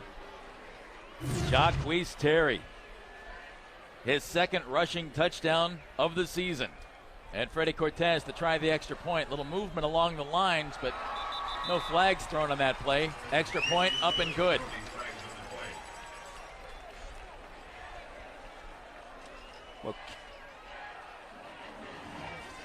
The big interception leads to the touchdown, Hanford. Well, you're going to see it again. Look at this cut by him. You know what that's called? Excellent vision by the young man, being able to see that hole and cut back in it for the touchdown. 12 yards on the touchdown run. Jaquez Terry doing the job. Kind of odd, Hanford. Alternate those zeros. It looks like a tic-tac-toe board a little bit, doesn't it? Yeah, it does. And Kent State is starting to open this ball game wide open right now, 28-17, with the 3rd quarter winding down. Now, I guarantee you, you're going to have to see Bowling Green right now. They're going to have to open up this offense and see if they can get some of that magic back that they lost late in the first half. Opening up the offense will not be a problem for Tyler Sheehan. Yes. He's, he doesn't even go to the huddle. He just goes right there, have his guys at the line of scrimmage ready to go. A gunslinger ready to shoot.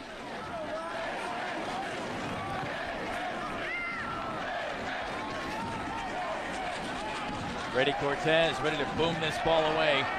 And Kent State up by 11 with 3:44 to play. Roger Williams. Not a whole lot of running room there. Bowling Green takes over right about the 30-yard line.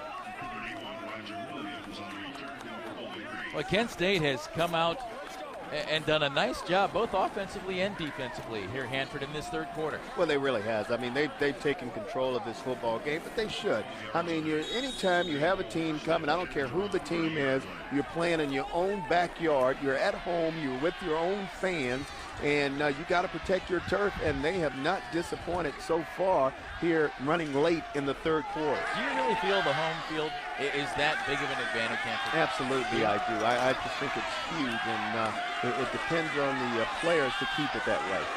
4 receivers on the field. Sheehan picks Freddie Barnes. Good choice. And again, we're talking about Bowling Green. I mean, a football team that has lost 4 straight now, trying to put that losing streak behind them to get back to some winning ways to try to salvage the season somewhat.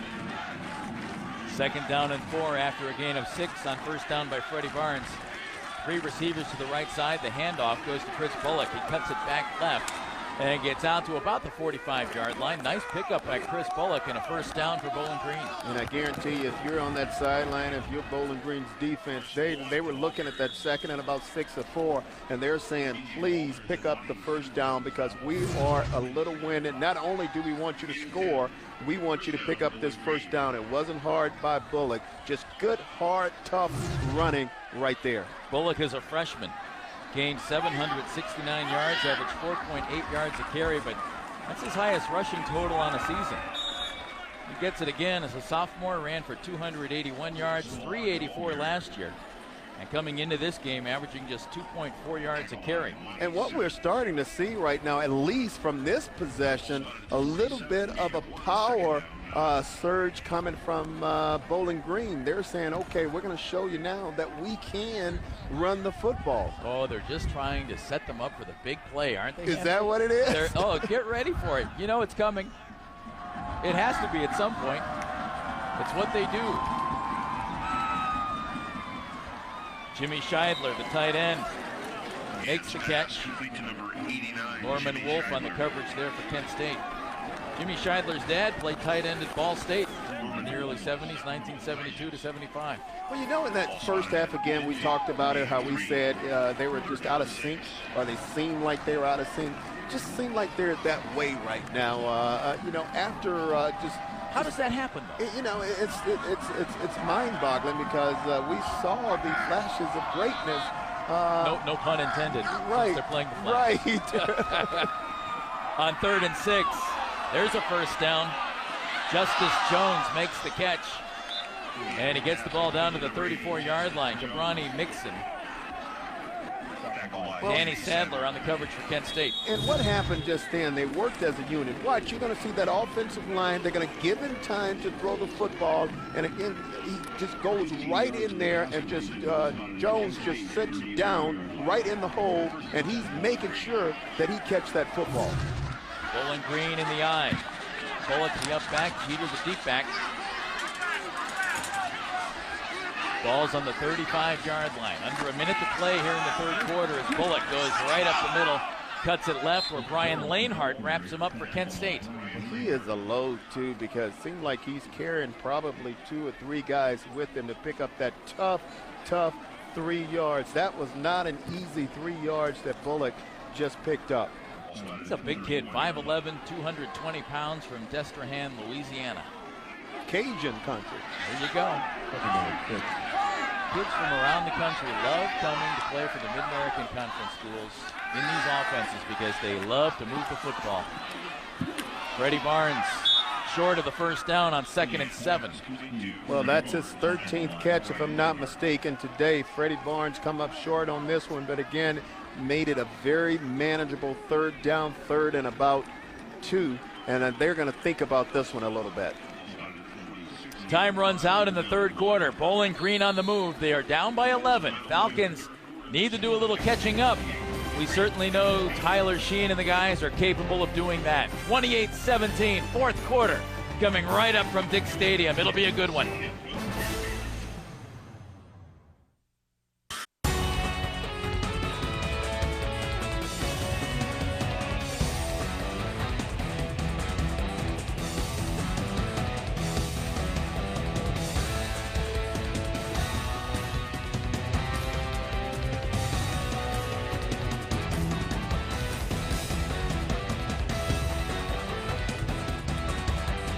Kent State 15 minutes away from going 2-0 in the MAC for just the 3rd time in the last 32 years. But Bowling Green on the move right now as Freddie Barnes out of the quarterback position. Takes the snap, gets inside the 20-yard line. Dangerous guy, Hanford. 15 catches, 200 yards for Freddie Barnes. And then he slips into the backfield and takes a snap. He could do a little bit of everything for this football team. They line him up pretty much everywhere, all over the field. Very, very explosive player. And you could see right now that we're in the 4th quarter, a sense of urgency right now for this Bowling Green football team. Tyler Sheehan gets back under center. Chris Bullock, the lone running back, a receiver to each side. Bullock puts his head down, pulls ahead. Cabrani Mixon right there on the tackle for Kent State. Gets a little help from Brian Lanehart. Well, what they're trying to do, and I think it's great, they're keeping Kent State's defense a little honest right now by being able to showing them, hey, we're going to mix this thing up. We're not just going to come out and throw it every single play. We're going to run and look at it right there. 64 plays to only 38 for Kent State on our Marathon Fast stats. Sheehan looking into the end zone, throws short. Hodge fumbles the football in the end zone. Kent State falls on it. I think he was down. And the flashes, do they have the football? No, he was down. I think he was down. Dan Hartman, the man who recovered that football. Now, is it a fumble or isn't it? I think what we're going to do is we're going to see this replay right here. And if I'm not mistaken, coming here, his knee is down.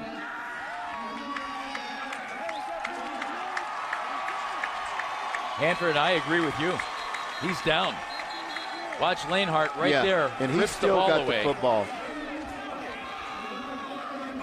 This play is under review, and I think this one will be overturned, Hanford. Without a doubt. And it's a complete pass. Yeah, I mean, it's going to be 1st and goal probably at the 1. Or it should be. It should be.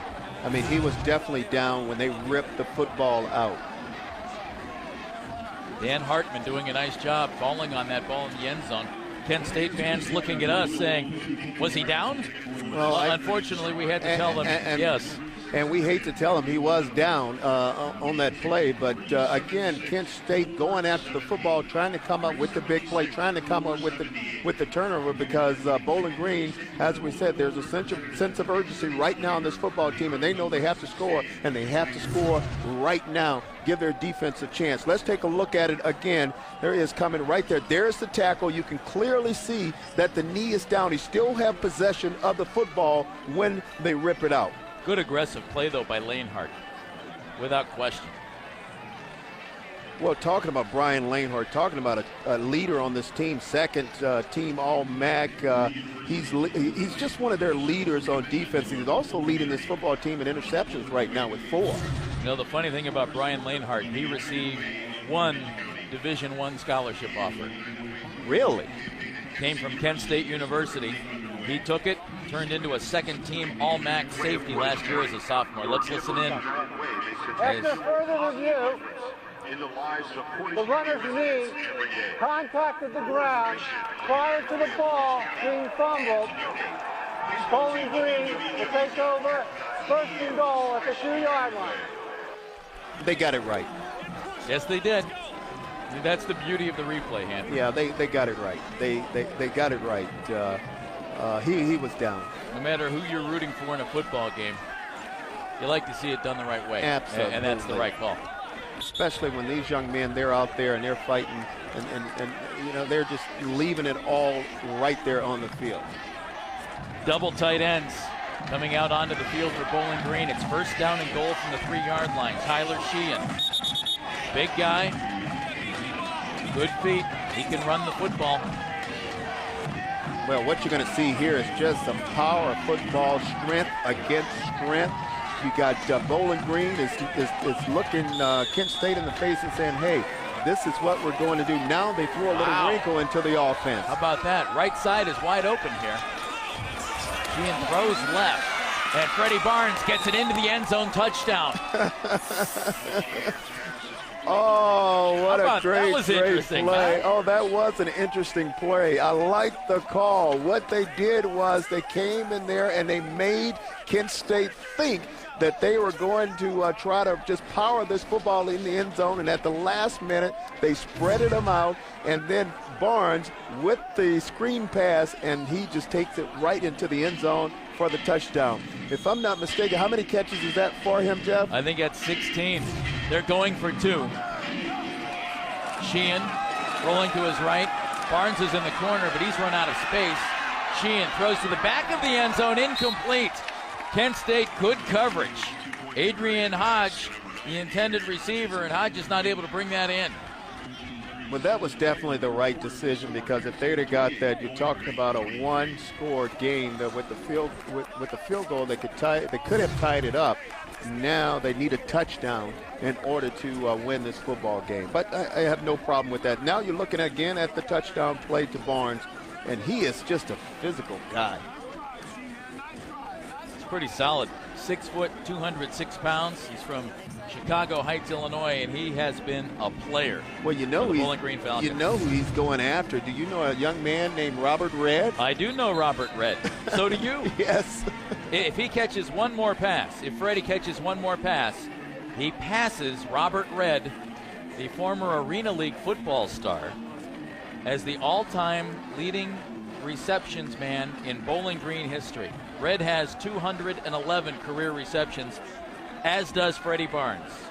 16 ties it. One more, he has the record. It has just been an absolutely beautiful day for football. The temperature is dropping a little bit right now, but still perfect for football.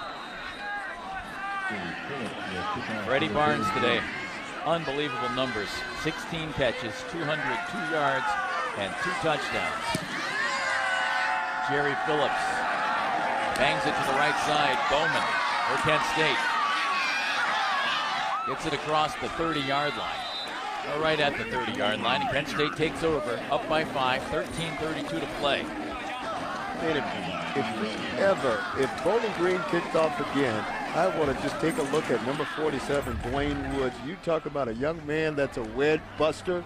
He goes down through there, and they could never get that out of me on kickoff return. I mean, just don't worry about his body. He's just going in there and just letting it all go. I like that coming from the young guy. Now Spencer Keith needs to answer Tyler Sheehan.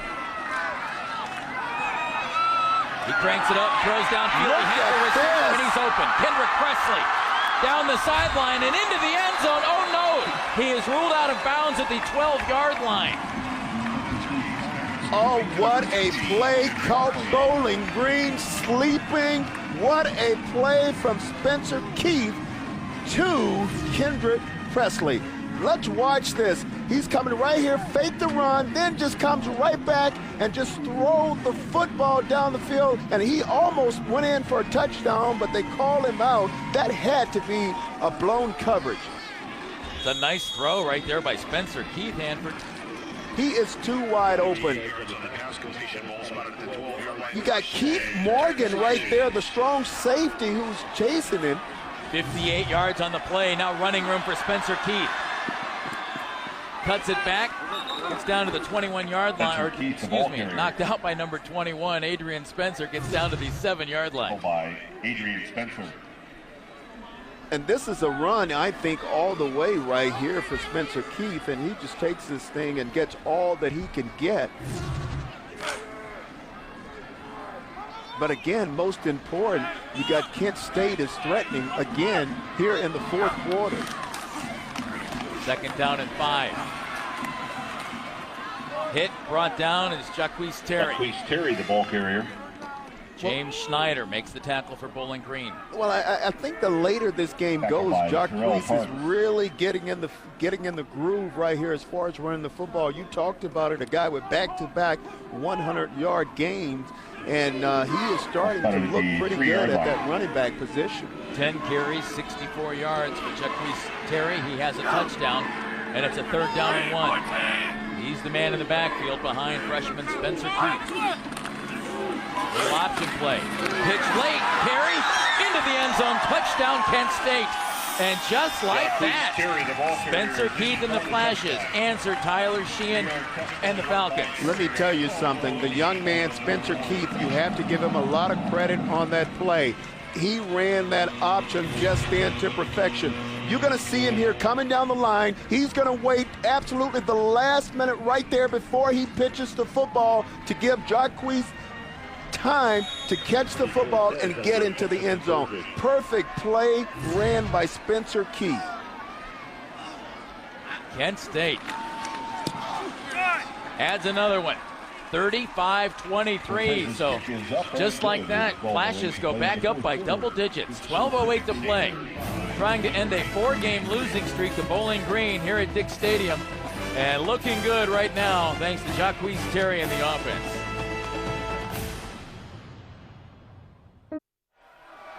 Doug Martin's Kent State Golden Flashes came into this game scoring an average of just 16.6 points a game. More than doubled that today. 35 for the Golden Flashes as Freddie Cortez kicks it off high, right side. And Bowling Green will take over at the 33-yard line. Jacquees Terry, a couple of second-half touchdowns in this game. He has done a fabulous job since taking over for Eugene Jarvis. On the day, 12 carries, 71 yards, and the 2 touchdowns. And he's thinking, you know, we're ready to go to 2-0 in the MAC. Well, you could tell Terry is getting in the flow of the game. I mean, as the game goes on, I mean, he is becoming the workhorse right there. He is taking it, and he is feeling it right now, and he just felt that end zone. Why do I have the feeling, Hanford, that there are plenty of points still to be scored in this game? I'm thinking this along those lines also. Tyler Sheehan. Lots of time in the pocket. Finally hit from behind. Great coverage by Kent State. They couldn't get to Tyler Sheehan, but he had nobody to throw to. Quentin Rainey finally came up and hit him from behind. Well, also, I think Monty Simmons was in there, too, coming down there. But he had forever to throw this football. Look at him. Look here, nothing's there. Look here, nothing's there. All of a sudden, he's got to get rid of it, and Rainey come at the end and gets a hand on there to break up that throw. Good to see Rainey has recovered from the 80-some-yard sprint with the blocked field goal for a touchdown. He's had a big day. He has, hasn't he? Played very well. 2nd down and 10. Sheehan completes it. Freddie Barnes brings it in, and that makes Freddie Barnes the all-time leading pass catcher in Bowling Green history. He passes up Robert Redd. 17 catches for Freddie Barnes today, and that passes him and ties his career high for catches in a game. He's had an outstanding day, but you know I'm pretty sure he would give all those catches up just for a win. That was a good cliche. I like that. Football is a team sport, my man. You know that. Oh, it has to be. On 3rd down and 5. Chris Wright brings it in. Danny Sadler on the coverage, and that's a 1st down for Sheehan and the Falcons. Well, they are on the move right now, and they're running those patterns, and they understand, again, that they have to score. Again, just a big down and in pattern. Sheehan to Chris Wright to pick up the 1st down. But, you know, they're long ways from being out of this football game. If they can come up with that quick strike.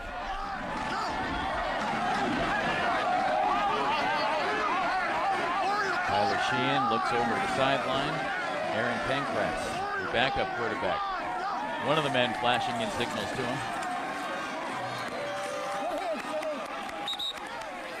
Completes that pass.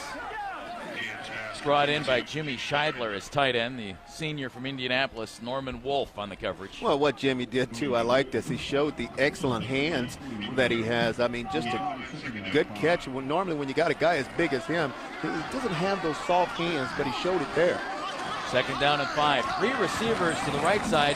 Freddie Barnes to the left. Freddie cutting across the middle. And incomplete and almost intercepted. Norman Wolf wanted that one. Well, he did, and lucky that pass was not intercepted, but when Sheehan was under tremendous pressure just then from the Kent State rushers. Let's check it out. Look at here. He's got 2 guys wrapped around him right here when he tried to throw this football, and this could have gone pass interference because had his arm wrapped around him. But look at Sheehan. You know what? You have to give him a lot of credit just to be able to get that football away. He's a big, strong guy. Leaves Bowling Green with a 3rd down and 5. Sheehan completes it to Freddie Barnes. That's a new personal record for Freddie Barnes. 18 receptions in a game. 18. He was leading the nation in receptions coming in with 53. Do the math, Hanford. He's over 70 receptions on the season. Outstanding. I mean, just outstanding, the combination. And these 2 guys, the feel that they have for each other, just knowing how to just go, know where the first down marker is, and pick up the first down. And it was a crucial one. Barnes to the left, 3 receivers to the right for Sheehan. He wants to throw deep. He does.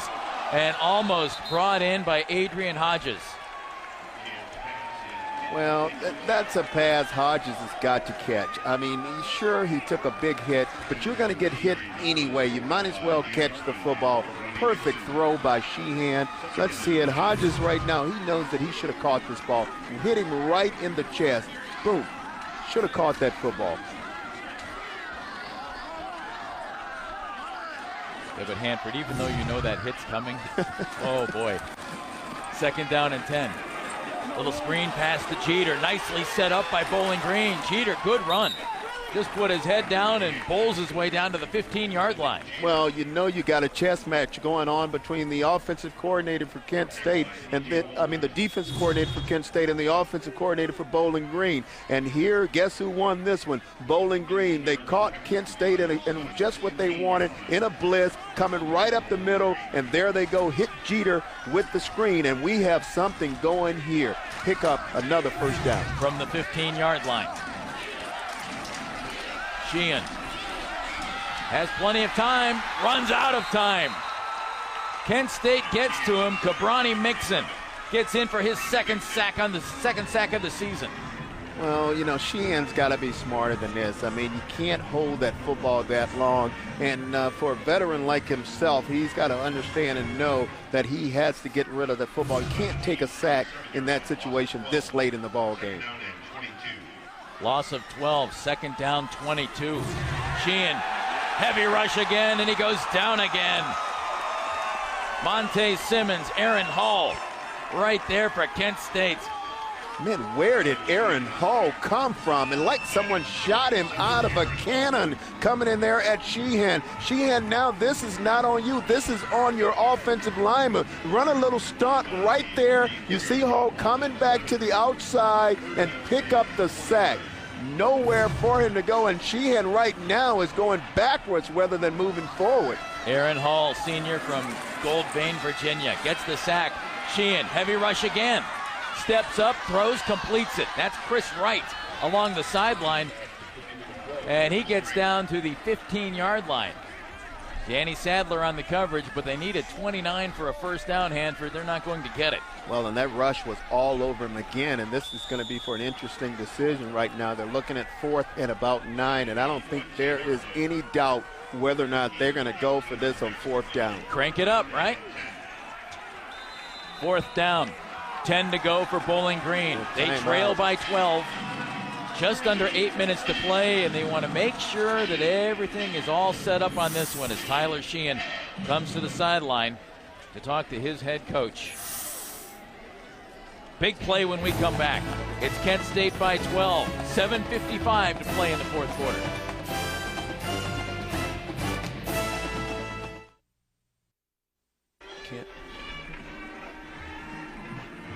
Doug Martin now in his 6th year as head coach of the Kent State Golden Flashes.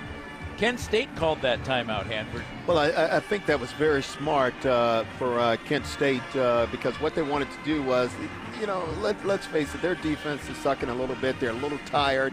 And they said, okay, what we're going to do, we're going to give you guys a fresh start. Just give me one play all out. Dig deep and show me something. And now we can stop these guys and take some time off the clock. BG perfect on 4th down today, 2 for 2. Huge play for the Kent State defense. 4th and 10. Sheehan. Lots of time. Pass was tipped into the end zone. It's off the back of Josh Pleasant, but a flag in the end zone, and that's going to be pass interference against the Kent State corner. No, the ball was tipped. No? The ball was tipped. The ball was tipped at the line of scrimmage. So the penalty was for pass interference. Defense. The pass, however, was tipped by the defense. There is no pass interference. First down. Quinton Rainey, the man who tipped that.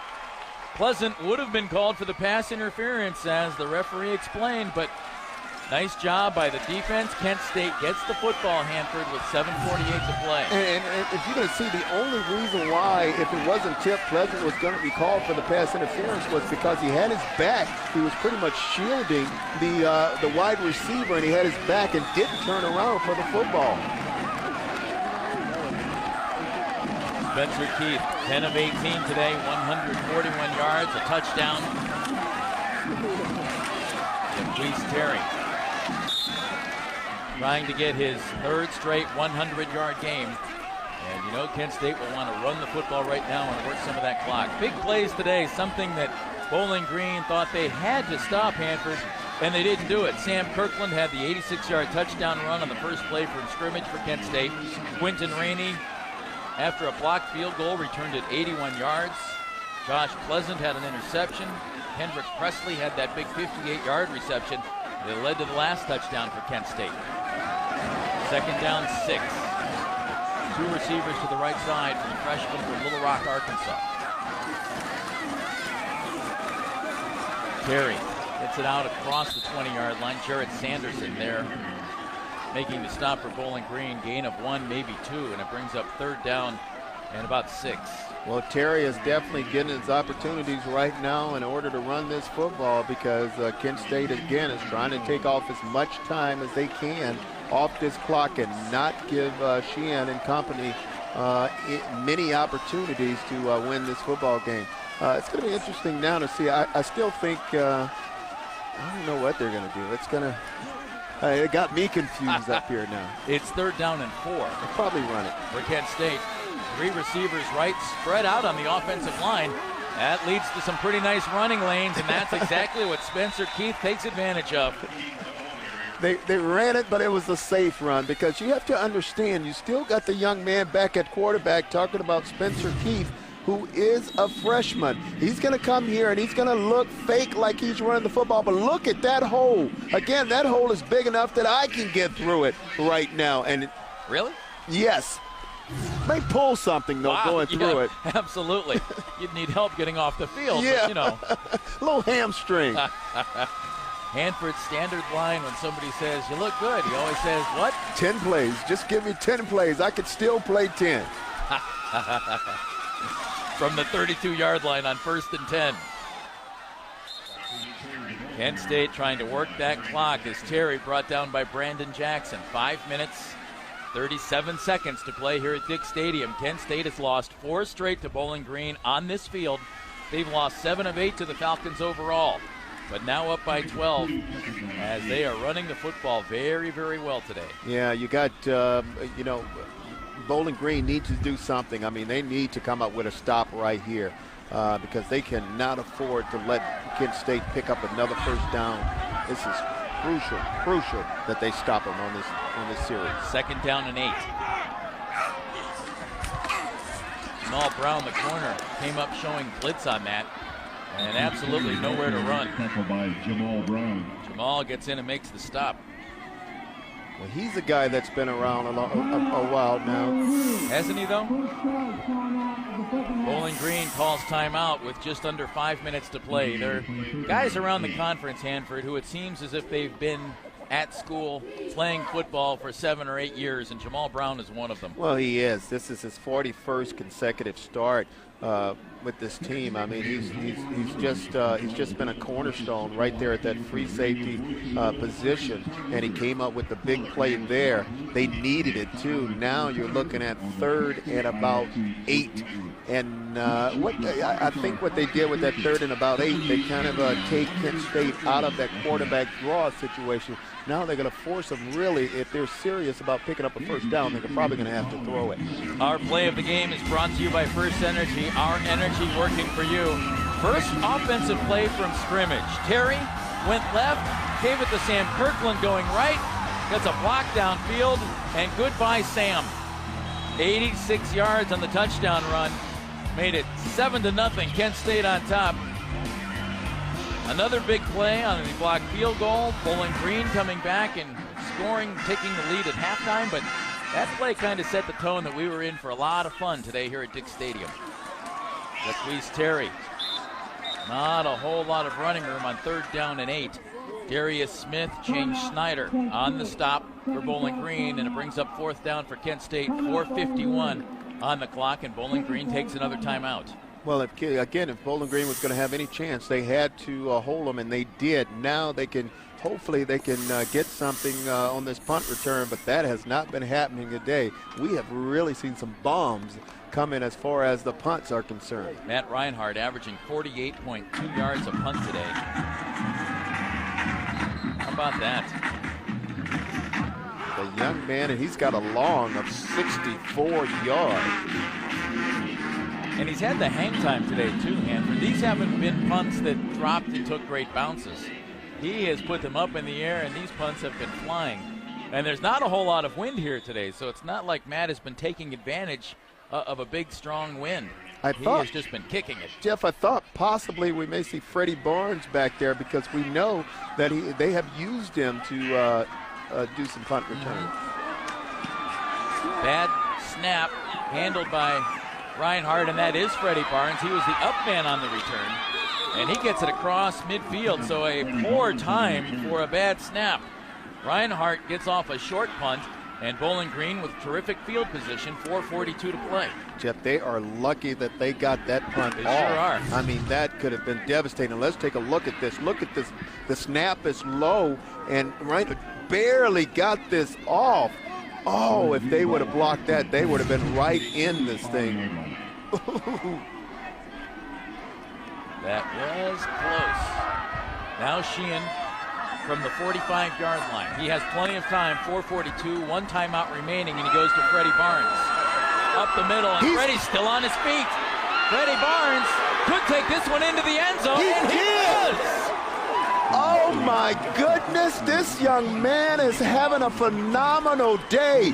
Freddie Barnes and Sheehan didn't waste any time with the hooking up, coming up with a touchdown that they needed, and they needed it right away. Let's take a look at this. Just a slant pattern, and he is going to break some tackles. Look at 1, 2. Here's the 3rd tackle. Possibly one more, which is 4, to get in the end zone. Freddie Barnes broke 4 tackles on that play.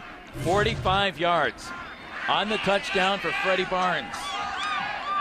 Extra point is up, and it is good. Bowling Green gets exactly what it needs. Freddie Barnes, 19 catches, 260 yards, and 3 touchdowns today. Hang on, everybody. An exciting 4:29 coming up from Dick Stadium.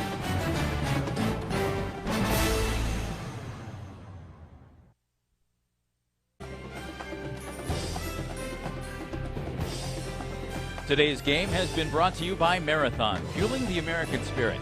Autotrader.com, the ultimate automotive marketplace. First Energy, our energy is working for you. Cooper Tires, don't give up a thing. And by National City, now a part of PNC, proud to be the official bank of the Mid-American Conference.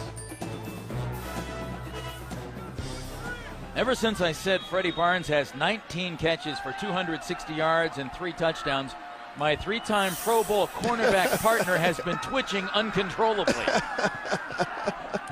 Are you okay? Yeah, I'm fine. I just sent a message to Ozzie Newsom, who's president and general manager of the Baltimore Ravens, telling me, I just said Freddie Barnes. I said, man, this kid is phenomenal today. A little scouting on the side. Yeah. Nicely done. Inbound. The ball's placed at the 40-yard line. First down. Well, Freddie will be on the Ravens watch list. Yes. You can be sure about that. Yes, he will. Oh, it's just, boy, they needed a quick strike, too, and they came up with Boy, one. could that have gone better? They used their timeouts to kill the clock, left themselves with plenty of time. They used 2 timeouts, then the bad punt, Hanford, and then the big play. Now Kent State needs to do something offensively here. Well, what they did was they put the pressure on their defense. They're saying, hey, get it back to us. Give us the ball again, and we will show you what we'll do with it. Kent State tried to kill that clock on their last possession, Hanford. They really kept to the running game, trying to milk the clock. Good idea, except the punt didn't go well, and then a big play, and now you're just up by 5, and still plenty of time in this football game with 4 minutes approaching. Well, on that possession, they went away from what they've done, what's got them the lead. They're not being aggressive anymore, and they can't afford to do that. They can't sit back on this Bowling Green offense. 2nd down and 7 after Terry picked up 3 on first down. Keith quickly throws, tipped, and almost an opportunity there for an interception. Keith Morgan was on the coverage there, and Tyshawn Good could not hang on to it. Well, that could have been a disaster. You said it. Keith Morgan, let's take a look at this. Just a quick slant pattern, and he threw it a little bit behind him. Oh, and boy. if Keith Morgan would have been to the outside a little bit, he would have still been running down the sideline. 3rd down and 7. Spencer Keith and the Golden Flashes really need a first down here. Swings it out to Terry, incomplete. And an awful 3 downs for Kent State. Just terrible possession right there for Kent State. This late in the ball game with 3:44 to go to turn the ball back over and give it to Bowling Green, give them an opportunity to score a touchdown and win this ball game. Now they put the pressure on their defense. Doug Martin, a terrific quarterback coach. He had David Garrard at East Carolina. And Josh Cribbs here at Kent State. Julian Edelman now has another good young passer in Spencer Keith, but that last possession did not go well. And Matt Reinhardt back to boom this one away, and they need the big kick this time. Little wobbly. Jeter fumbles the football right to Freddie Barnes. Oh my. When things are going well, things are going well. Man, this Freddie Barnes, I mean, he is all over the place. Look at this. The ball hit Jeter right in the helmet, in the face mask, and he took his eyes off it. And thank goodness for Bowling Green, Freddie Barnes was right there to pick the football up, and he fielded it clean. What a break for Bowling Green. Hanford, how do you let a ball hit you in the face mask? Oh, that's unbelievable. That is, you just take your eyes off it. 3:34. Tyler Sheehan and the Falcons taking over at the 26-yard line. They have been able to move the ball today when they've needed to, but that time Kent State gets to him. Big Aaron Hall, the senior, 6 foot, 291 pounds of fun, gets to Tyler Sheehan. I think Tyler would disagree with my little opinion there. Well, that was a huge sack, and again, you see where he wanted to go. He wanted to go back again to Freddie Barnes, who I thought was being held out there, but still, big sack for Hall. 2nd and 14. Guess who? The man, Freddie Barnes. That makes it 20 catches for Freddie Barnes today. That's a new personal record.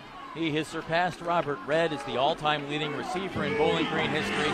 He has 3 touchdowns. He's approaching 270 yards on the day. On 3rd and 8. Sheehan's throw a little bit low. Is it a catch? I think it is. Yes, it is. I think it is. Kent State says no, but Justice Jones says, yes, I caught that one. Yeah. Justice, the sophomore from Chino Hills, California. Well, this is a first down. You're going to see him right here. I can't see it. It looks pretty good. Yeah. And tough angle on that one. That was a very tough angle, and you thought, yeah, they're going to review this one, but if you were Bowling Green, you were supposed to really, as soon as he put that ball down, snap it. Let's take a look at it. he caught it. It is a catch. Yep. Or if he didn't, we can't tell from that camera angle. Man, you have to give our guys that with these cameras a lot of credit. That is excellent shot. That looked like a good one. I think it's a catch. Dave Clausen's team trying to end a 4-game losing streak. Bowling Green has had some tough luck. They've played some good teams very well. We mentioned it earlier, just a 7-point loss at Missouri, a 7-point loss at Marshall, and then home against Ohio, a 7-point loss. It's not what you're looking for. Man, this game has been everything and then some. Hey, did you just see the name Pagel on the back of that uniform? Yeah. That young man is Kellen Pagel. He is the quarterback from Strongsville High School and the son of Hanford's former Cleveland Browns teammate Mike Pagel. And I think that's a catch, Hanford. That is a catch. That is a catch. I think so too. It's gonna, even if it isn't, it's going to be really hard to overrule this one. You can't overrule it by that camera angle anyway. And it looks like because it looks like a good one. Yeah, it looks like he's got his hand underneath that one. Freddie Barnes, young receivers. You want to see how it's done? Watch this. Hope you set your DVRs for this one, kids, because here's how you play wide receiver in Division I college football. Well, he put on a clinic today. There's no doubt about it. He was catching it everywhere. Not just catching the football, just great route running. This young man, his awareness on the field, and most important, the run after the catch.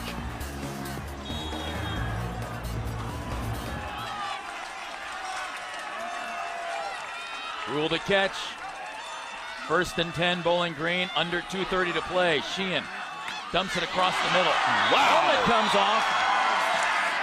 Wow! Chris Bullock hangs on to the football. What a big hit right there, delivered right across the middle. Oh, my. Cabrani Mixon. The flashes. Hard-hitting linebacker delivers that one. It's 2nd down and 4, and Bowling Green keeps connecting. Justice Jones brought down by Danny Sadler, but BG moving the football. They still have a timeout. 1:59 on the clock. Well, they still got a lot of time left, and now they're they're across midfield, and they are moving. Kent State need to make a play. On the 43-yard line, Sheehan, 2 receivers to each side. Throws, completes. Justice Jones tries to get out of bounds. Did he do it? He did not. Clock ticking, 1:43 to play here at Dick Stadium.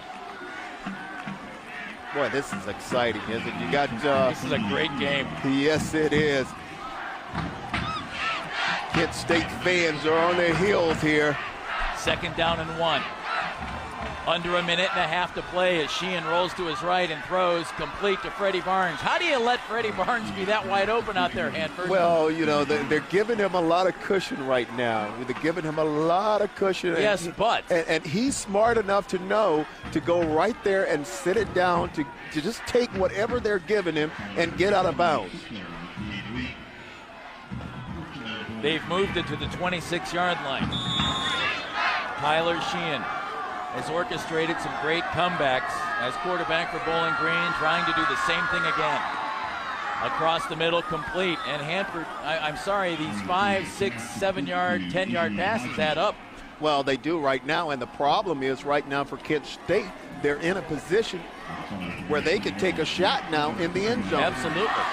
Bowling Green still has 1 timeout. Sheehan throws to the sideline, incomplete, pass intended for Adrian Hodges. Stops the clock with 57 seconds left to play.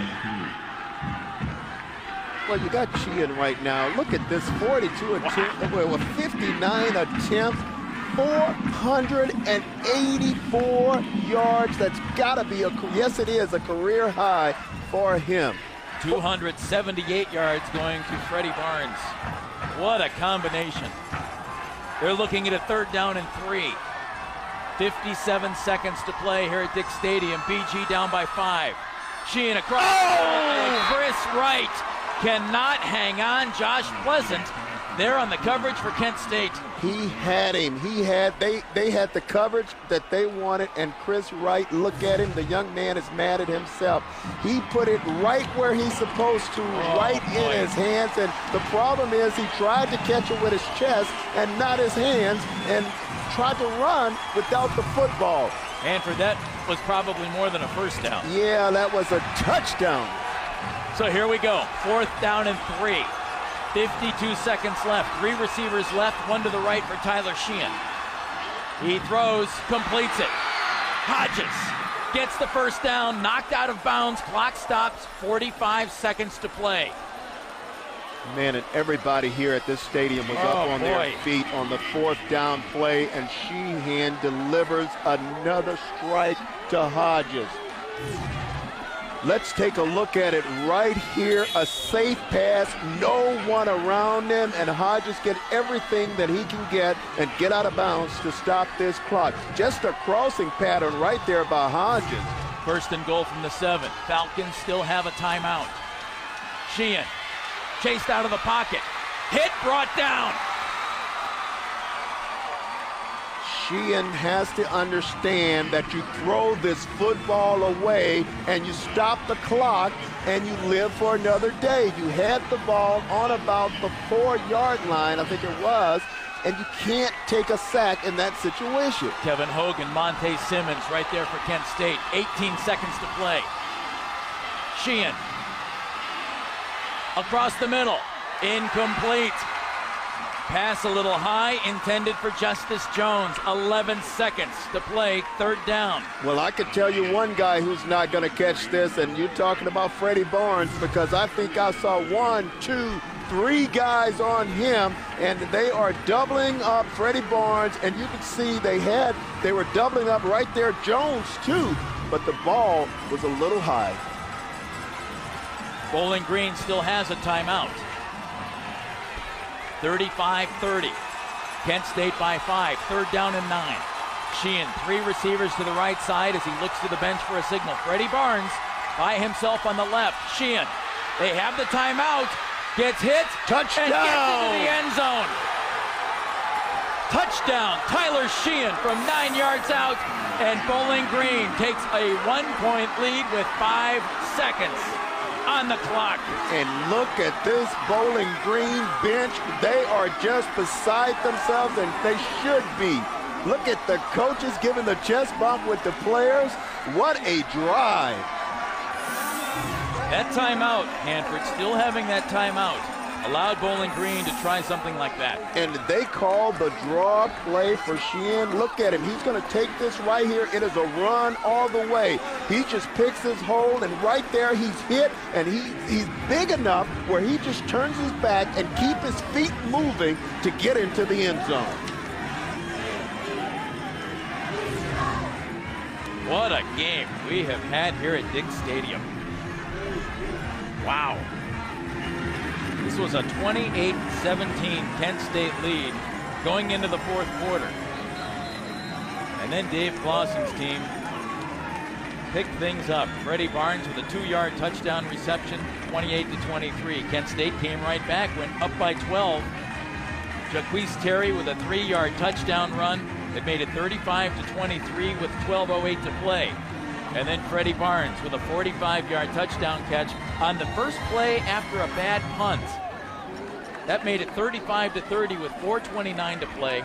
And Bowling Green gets the football back after a bad offensive possession by Kent State and takes it right down the field very quickly and very efficiently. Well, and Dave Clausen, I mean, in his first year right here at Bowling Green, his team has only won 1 football game so far, but they played well. And you have to give them a lot of credit today. They never gave up. They just kept fighting and fighting and fighting. And finally, they have the lead in this ball game.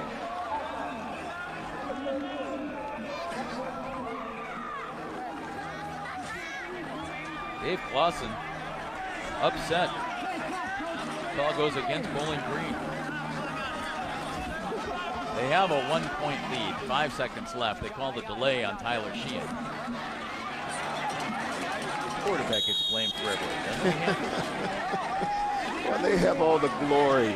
Those guys, they're glory guys. That's all I hear.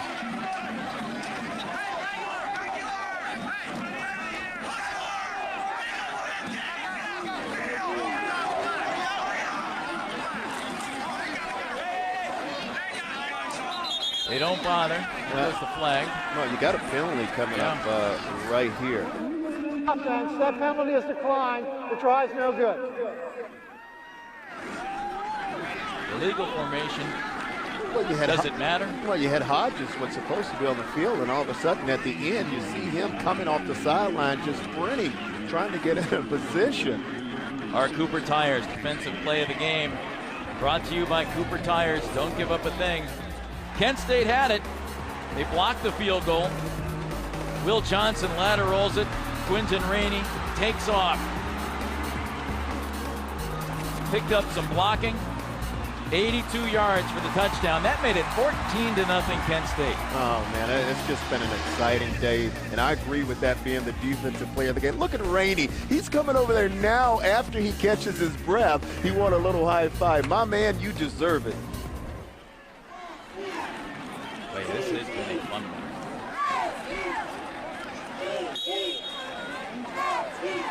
Now Bowling Green's offense back out on the field for this two-pointer, and they're just going to take the knee. There's 5 seconds, because that can be returned for points if something went drastically wrong.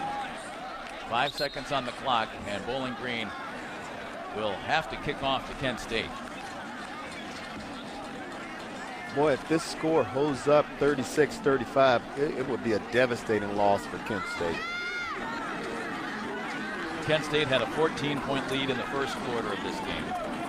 After being down by 3 at halftime, they came back to go up by 11 in the third quarter and up by 12 in the fourth quarter with 12:08 to play. But Dave Clausen is 5 seconds away from getting his first Mid-American Conference win as head coach of the Bowling Green State University Falcons. And Kent State has to be a little stunned. Freshman Spencer Keith has done a very nice job for Kent State today, Hanford, but there are a couple of times when the offense really had to do something. For instance, those last 2 drives in the fourth quarter when they needed to maybe pick up some more yardage. Certainly on the last one, kill the clock, get some things going, and it didn't happen. Spencer Keith today, 10 of 20, 141 yards and a touchdown, but that last possession by Kent State, absolutely critical, and it did not go well. And, you know, we talked about Bowling Green offense being out of sync, and I agree with you, partner, on those 2 drives. I mean, this Kent State offense just went into, I don't know what mode it was. Jamison Kahns falls on that football on the 30-yard line, 3 seconds on the clock. So Kent State has 3 seconds to try and pull off a miracle. And you got Bowling Green right now is looking for their 4th straight win over Kent State. Getting ready to win their 5th straight here at Dick Stadium unless drastic things happen. Coming into the game, Giorgio Morgan at quarterback for Kent State. Giorgio rolls to his right. He has 3 receivers on that side. He puts a lot of air under it, and it drops to the turf. Game is over. 36-35. Bowling Green comes back behind Tyler Sheehan and Freddie Barnes to give Dave Clausen his first Mid-American Conference victory and a very tough defeat for Doug Martin and the Kent State Golden Flashes.